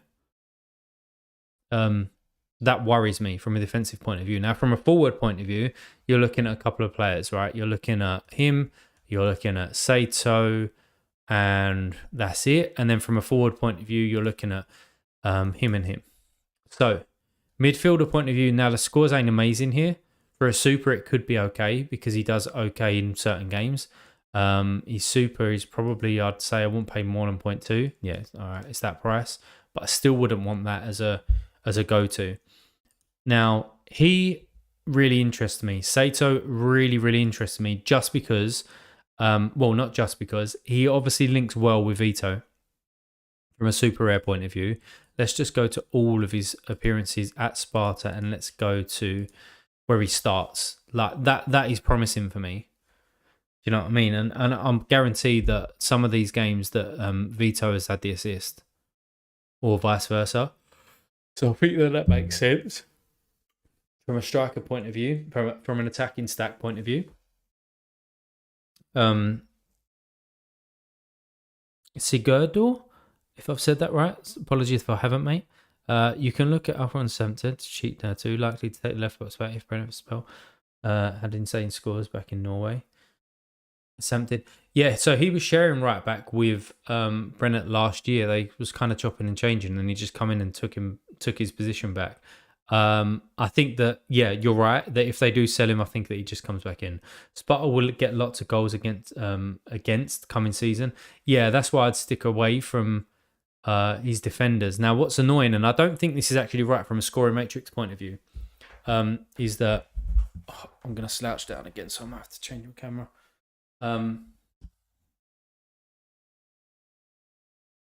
Yeah. Midfielders are penalised when they let a goal in. However, when they have a clean sheet, they're not rewarded, and that annoys me a little bit. Don't know if it annoys you, but yeah, I'd stay clear. I just really like Olic. It doesn't make sense, but I just really like him. So I'd probably pick him up, and I really well, I mean, what's his last sale price? If Vito stays and the transfer window shuts, I'll pick this guy up straight away. I think I do. He's already on the list, so yeah. I think that all needs to be said. From a forward point of view, I think Vito stacks with him quite well because he's quite a big guy. Comes in, he scores a lot of headers from Vito's corners and free kicks, so that wouldn't be bad. But I'm not stacking a forward and a forward. It's just not something I'm doing. And then this was a defender that you'd probably look at. And again, those scores don't excite me. Even from a super rare point of view, they don't excite me as well. So that's Sparta done. Alphonse's really good attacking fullback. Have you seen the scores he got from? I haven't, mate. No. But they played back five, so when they got the forward, it might do well. Don't it? Yeah, I think it's just waiting and seeing what happens before I kind of jump into anything. Lads, there's 29 of you in here, so appreciate it and good evening on a Sunday evening. But only 9 people liked, so it'd be great if the other 20 of you could just smash that like button. Appreciate that. 2 teams left to talk about, and then maybe we'll save the Belgium League and Croatia League for another time because I've been on for like over 2 hours now, and I was only planning on doing an hour. So yeah, there we go. But there's only a couple of teams in here that actually interest me, so maybe I'll just cover Belgium anyway. Yeah, but Utrecht now, they've just signed Barkas back, right? Which is De Kaiser and Brandershorst have just literally been fucking thrown in a river. Please take a look at De Kaiser. Trouble is that Barkas was their number 1 last year, right? Now you don't re-sign him if he ain't gonna come in and be number 1. It's just stupid. He ain't gonna come back and sit on the bench. And if he does, then fucking hell, he's 29. He's just had a season being a number 1 at a decent club in the Eredivisie. You ain't going to go back there and be a number 2, surely. It'd just be stupid. So, De Kaiser or Brandershorst leave. They have to. I don't know what the price is for Barkas, but he just comes back. And, I mean, De Kaiser, he's got to be fuming because he had 2 games from him and kept 2 clean sheets. For the price, he's got to leave. Both because it's after a transfer. You've got his super. Where'd he go though? Who's looking for a goalkeeper, like realistically as well? Not where we'd like for him to go, but where'd he go?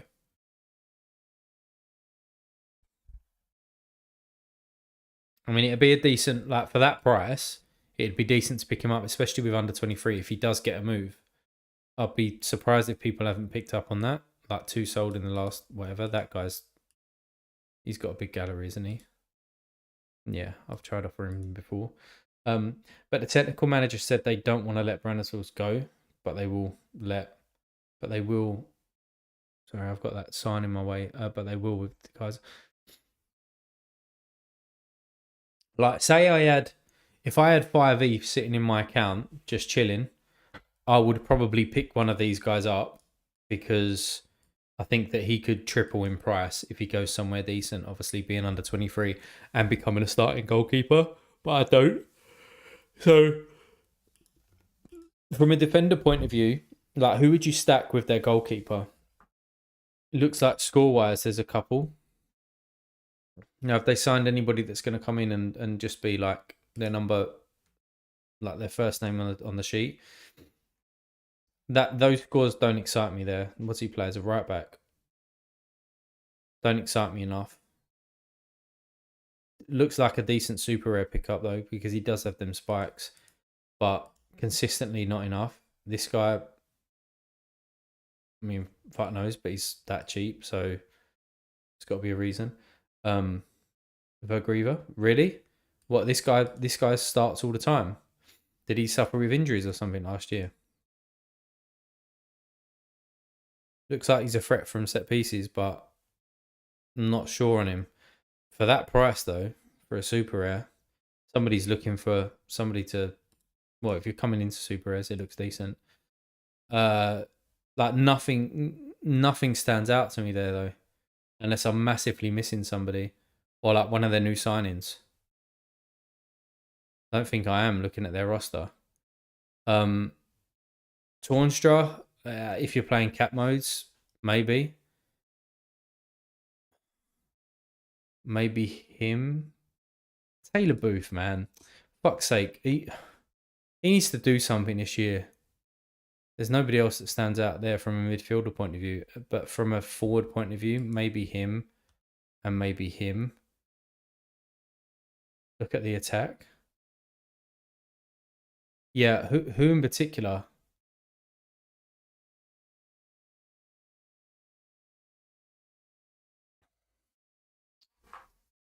I mean, how many starts did he have last year? Let's just take them out. I mean, it's all right, but he started. I don't know. Don't excite me either. It looks like he can obviously play a bit. He's got a few assists and that, but don't stand out to me.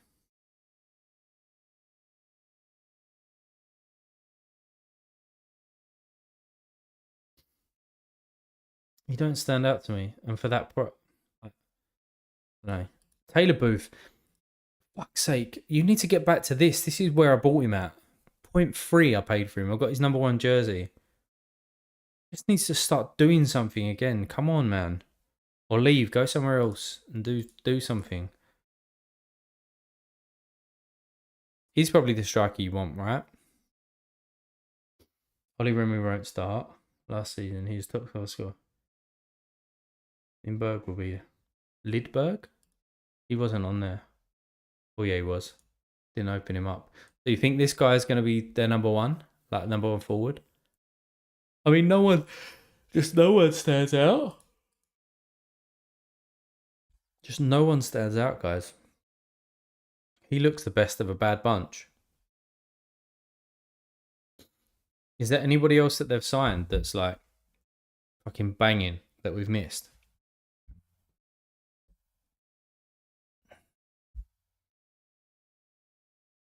It's down too much.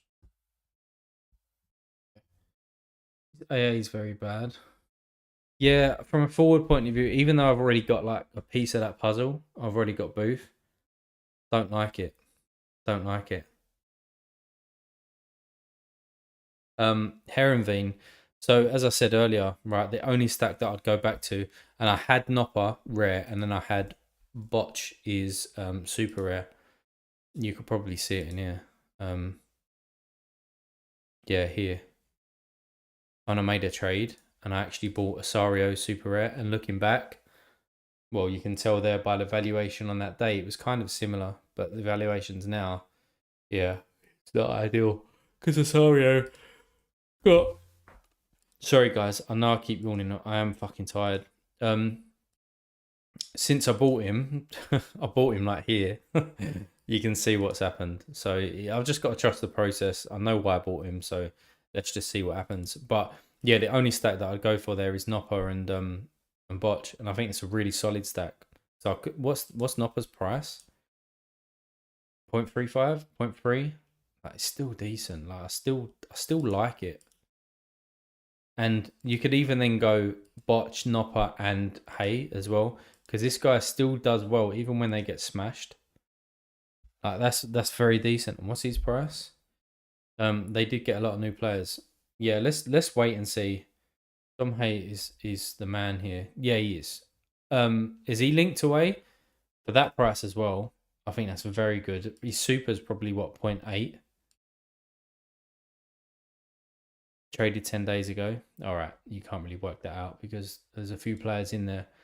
Yeah, super point of view, I'm not picking him up, but defensive point of view, it's Nopper and Botch. And then from an attack point of view, this guy's been sold now, hasn't he? He's gone to Italy somewhere. Yeah. And then who is their main striker this year? Hay may join Ajax. Really? I haven't seen that. I ain't seen that link. Really? You might go there. He could do well at Ajax. He's definitely in my watch list already, right? Yeah, he already is.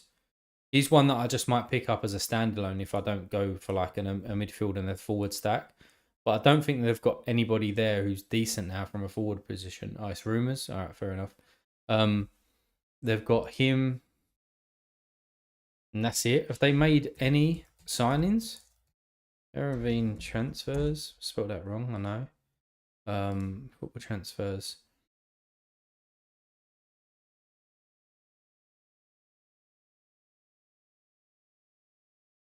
Don't know if this guy's got a card. Probably. Oh, he's there. No, he hasn't. Yeah, forwards are shit, man. They're fucking struggling. Surely, you got this guy. It's not too bad. It's better than I thought from an AA standpoint as well. He must play a little bit more on the wing, right? Yeah, yeah, he plays a little bit more on the wing. He's not terrible actually. Looking at him, let's just do it on starts because I think he was a little bit of a bit part at certain stages. Let's go all and let's go Heravine. That's not too that's not too sad, boys.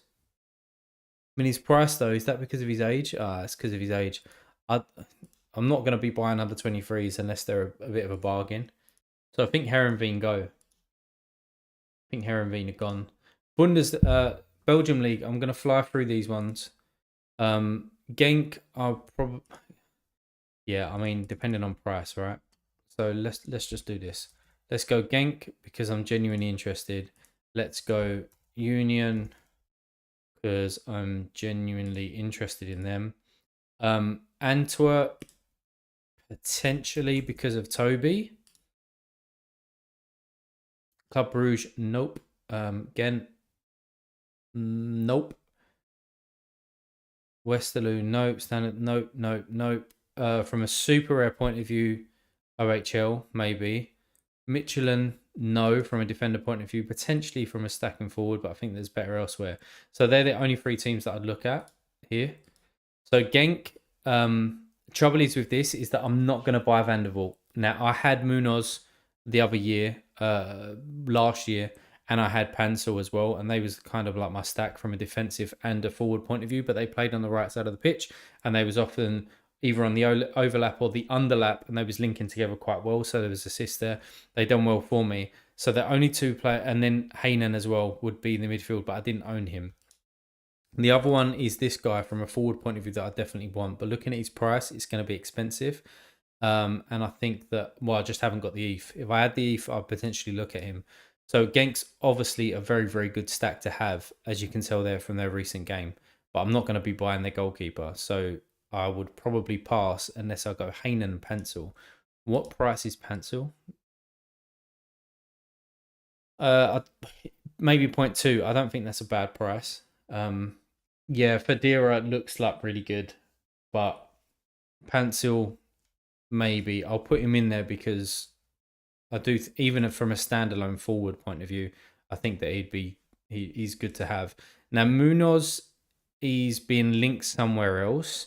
He was linked back to Brazil, but I saw links today on Twitter for there were scouts from who was it? Was it Lille and Marseille? I think it was looking at him. Yeah, looking at him. So that'd be interesting. And then Hainan there, I think he takes some of their penalties as well. From a super rare point of view, I do like this guy from a super point of view, and they do play if they qualify Champions League football as well. He's super is it's a decent price for his super. So yeah, so that's Genk. That's my thoughts on them. Let's do Antwerp first. So the only stack that I'd want to put together here is Butes and Toby, but I think that Butes is linked with a move away. I'm sure he is, and we'll just check that now on Twitter. Well, it ain't called Twitter anymore, right? It's called X or something. Let's have a look. See if he's linked anywhere. He's the captain. Your CP. I'm sure he's linked with places. Burnley was. Oh, right, yeah. But didn't they sign somebody else? They signed the young English goalkeeper, didn't they? So maybe he stays there then.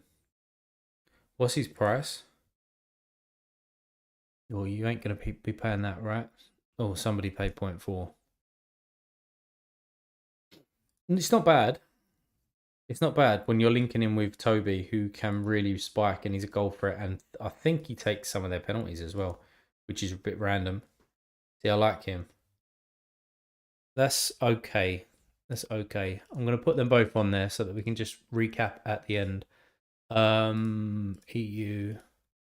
And then the last one in here that I was interested in. So again, from a forward point of view, I'm not interested in any of these. I don't think, unless he's still there. Let's have a look at him. He is still there, so he's probably got midfielder cards. Assuming. Midfielder cards. Yeah, midfielder and defender. What's better? Defender all day long. What's his price? Decent for the price. Can play left back and right back. Play left back and right back. He's not bad. What's his price? 0.3 for his super. A little bit more expensive. What's up? What's going on, Blue Tomatoes? Welcome, mate. Welcome, welcome. You've missed a bit of a monstrous stream here. Looking at some stacks and some other bits and pieces at the beginning. He's not bad from a super rare point of view. How's the game week going? Fucking dog shit, mate. Like terrible. Terrible. I'm on for nothing. So Antwerp, so that's not too bad. You missed only 2 hours. Honestly, I was literally gonna come on here for about an hour and then go off and go to bed. And this is what Sorare does to you. This is what Sorare data does to you. You just start going down a rabbit hole. Netflix catch me today. What you watching? Anything interesting? We're watching Hijack on Apple. We've got 1 episode to come, but we've got to wait till Wednesday, which is annoying. So yeah, Antwerp interests me a little bit. Have they got European football? I'm assuming that they have. Would I be able to tell by going here? Maybe it hasn't been released yet, but I'm assuming that they do. But he was the other guy that I wanted to look at. He's okay, but I prefer the other one. So the other one is the Last Kingdom movie. I think it's called Servant King. Okay, no, not seen it, mate. Is this stack here from a defensive point of view? There's a lot that you can go with here. You've got Kevin McAllister. I think he's going to adjust a little bit to Belgium football. As good as a series. Okay, nice. Him and I don't think he's there forward. Oh, that is their forward card. So then you're probably going with maybe him. So there's potentials here, right? So Morris, we look at him, quite a solid goalkeeper, a little bit hit and miss last season, but from an like all standpoint, you can tell there that there's quite a few bits of green in there. They just had a bad patch here last season. For the price, I think it's a decent price. You probably pick him up at like 0.34. I think that is good. Good age, good contract. He's 100% the number one, and he's got international football as well, albeit Luxembourg, which is not ideal. I think he's a very, very solid goalkeeper. So I'm going to add him in to the list, right? You compare him with Kevin McAllister. I think he's still a decent option. Obviously, he was better at coming from Argentinos Juniors. But I think that he adjusts, and I think that he does okay in Belgian football. But you got him. The probably number one stack is Burgess to go for. Didn't he come from Hungary? Who Morris? No, he's Luxembourg. Or have I misread or misheard or something? But is Burgess? You probably have. Yeah, Bart for I'm not going to pronounce his surname, but Bart for capped modes, he's looked very solid. He does spike a lot, for sure. But I think that for a solid kind of stack, this is your probably guy that you go for. Again, this patch here was really bad for them last season, but if we just go to all and we look at them, you can see like many dark green scores up there as well. Now Morris is Luxembourg, no? That's what Sorare Data says. I'm sure he is. Gabriel, I have a question. If you're able to help me, of course. I recently won Joseph Martinez. Do you think that he'll be starting hitting high scores? Well, potentially. I mean, Messi is going to be creating chances all day long, right? But let me put it into context for you. I won Joseph Martinez rare about 3 weeks ago, and I sold him straight away. He didn't fit my gallery. Do I think that he scores better now with Messi in the team and Alba and stuff like that? Absolutely, he's going to be scoring more. It depends whether he fits in with your plans. If he don't, then he don't. If he does, you want to give him a chance, then give him a few weeks and go from there, mate. He's risen a decent amount in price. I personally sell. Then yeah, there you go. Yeah, Burgers. Now, what I was interested in was what his super was going for, which is 0.6 on the market. Definitely not going to be buying him for that. Who is trying to sell him for that? That guy. So Pavel had him, and then Hafti, he's got a big gallery, right? Yeah, picked him up straight away. So I'll be interested in what that trade was. Okay, so he sent him 0.5, but he also picked up this guy, which I know nothing about. Oh, Tillman. Of course I do. Interesting. But yeah, I think that he's the one. Now, the other interesting one here is Machida, because he's going to get a lot of game time this year. And I know that he hasn't played a lot, but he's going to get a lot of game time. So he interests me as well. I'm assuming his price is... See, that's quite cheap. That is quite cheap as well.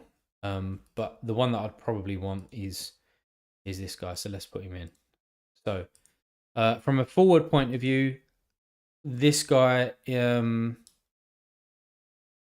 not him I want to stack him with. Sorry, let me get the right guy. It's Linen, isn't it? Now, Linen's scores are not great, as you can see there. So you'd probably want his super rare because he's now taking set pieces. And then Lapusin would be their forward, who's going to be in a little bit more now that Teddy Tuma's gone. Elliot, yeah, you're right. I follow USG, so they have lost like Teddy Tuma, which obviously their main guy, and some of their defenders as well. But watched a lot of them last year, know about their players. That's why I'd be really confident with Morris and Burgess as the number one stack for me for defenders' point of view. Lapusin, he's drawing attention from clubs around Europe as well, though. So and you're right, he has got midfielder and forward cards. You definitely want the forward card, in my opinion. Well, depends what you want. More consistent, but from a forward point of view, it's hard to find somebody with those kind of AA scores or what he can hit. Again, just my opinion, but I would personally buy the forward and then stack him with a super rare Linen. But It's not great. It's not great. I would definitely rather have the defensive stack than the forward stack on there. So to kind of sum up the last hour and 20 minutes of this stream, let's take a look to who we added. He's also been given the number 10. Obviously, think of him quite highly. Elliot, yeah, absolutely. Taking Teddy Tuma's number. And then Gabriel, I just looked and could buy a forward mid from Adana to match the MLS guys since they. Yeah, mate, you could. I talked about that club as well earlier on in the stream, so feel free to jump back and yeah, and take a look at that. So let's look at EU. So where did I start adding people from? It was from well, it's kind of all over the place, right? But Sato we'll pick him up if Vito stays. You got Tom Hay in there, who could just be a standalone rather than a stack because I think that his scores are good enough.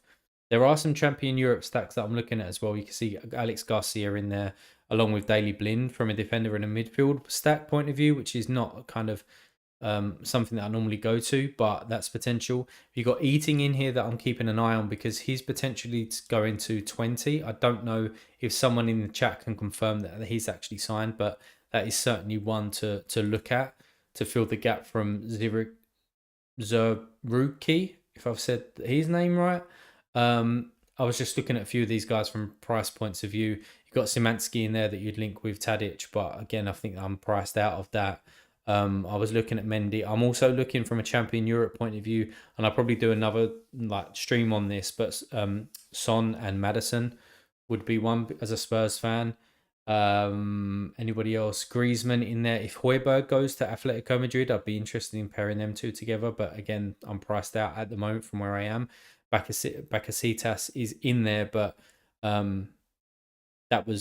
he was like one of the first names on this on this on this list that I created like weeks ago. So we've got the USG defensive stack. We've got the Antwerp defensive stack. We have got the Herenveen defensive stack. We've got the AZ attacking stack. We've got the Trabzonspor attacking stack, which really interests me for the price point of view. We have got Adana from a defensive point of view and a forward point of view. And then we've got the Galatasaray defensive stack as well. So that's where we are. In all of that, I think they're the teams that I'm going to be kind of keeping an eye on. And then we can take a look at the Croatia in another stream. But I think that's where I'm left, boys. What do you think? Successful scouting session or an absolute fucking waste of everyone's time? From a defensive point of view, who interests me the most?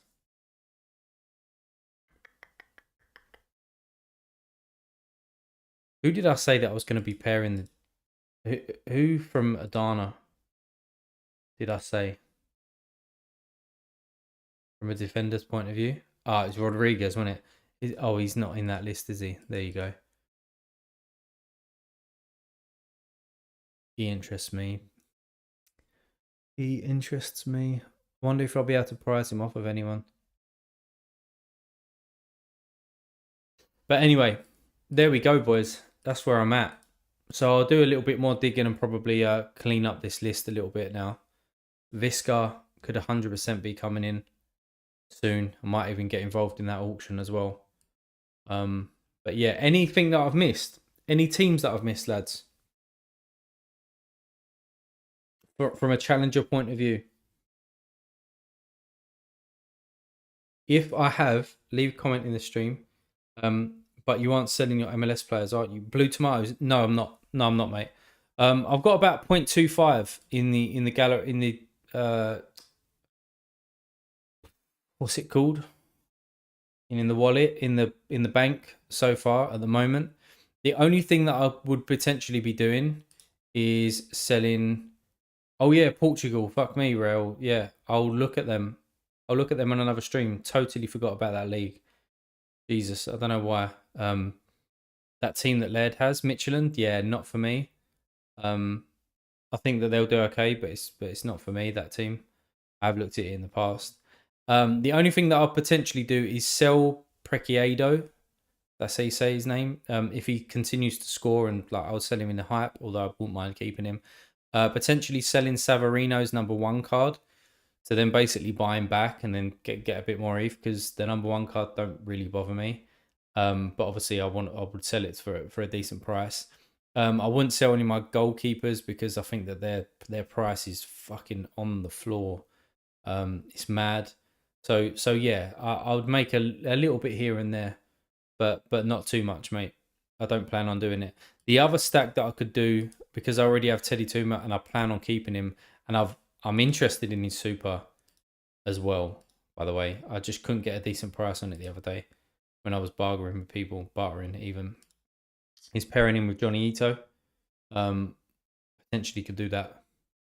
So that's interesting. But yeah, I'll take a look at the Portuguese teams offline on me. But actually, Teddy is undervalued. Like, Teddy Tuma is wildly undervalued, in my opinion. I think that, yes, he's made that transfer, but to go down to the price as what he is, he's going to take sets when he goes there, in my opinion. So I think he's just massively undervalued, but that's just me. So yeah, hopefully, mate, Blue Tomatoes. Hopefully, I can win some stuff in the upcoming weeks, and when I can do that, I can reinvest. Or seeing how easy the fiat wallet or whatever's going to go on with Sorare in the next week, I could potentially deposit another little bit. I haven't done that in like 8 months or something, so yeah, I could deposit a little bit more and just start building the gallery again. So, but yeah, guys, I'm going to leave it there because this stream went on for a lot longer than I thought, but thoroughly enjoyed it. It's massively helped me out now, so I can actually organize my watch list a bit more, do a little bit more detail.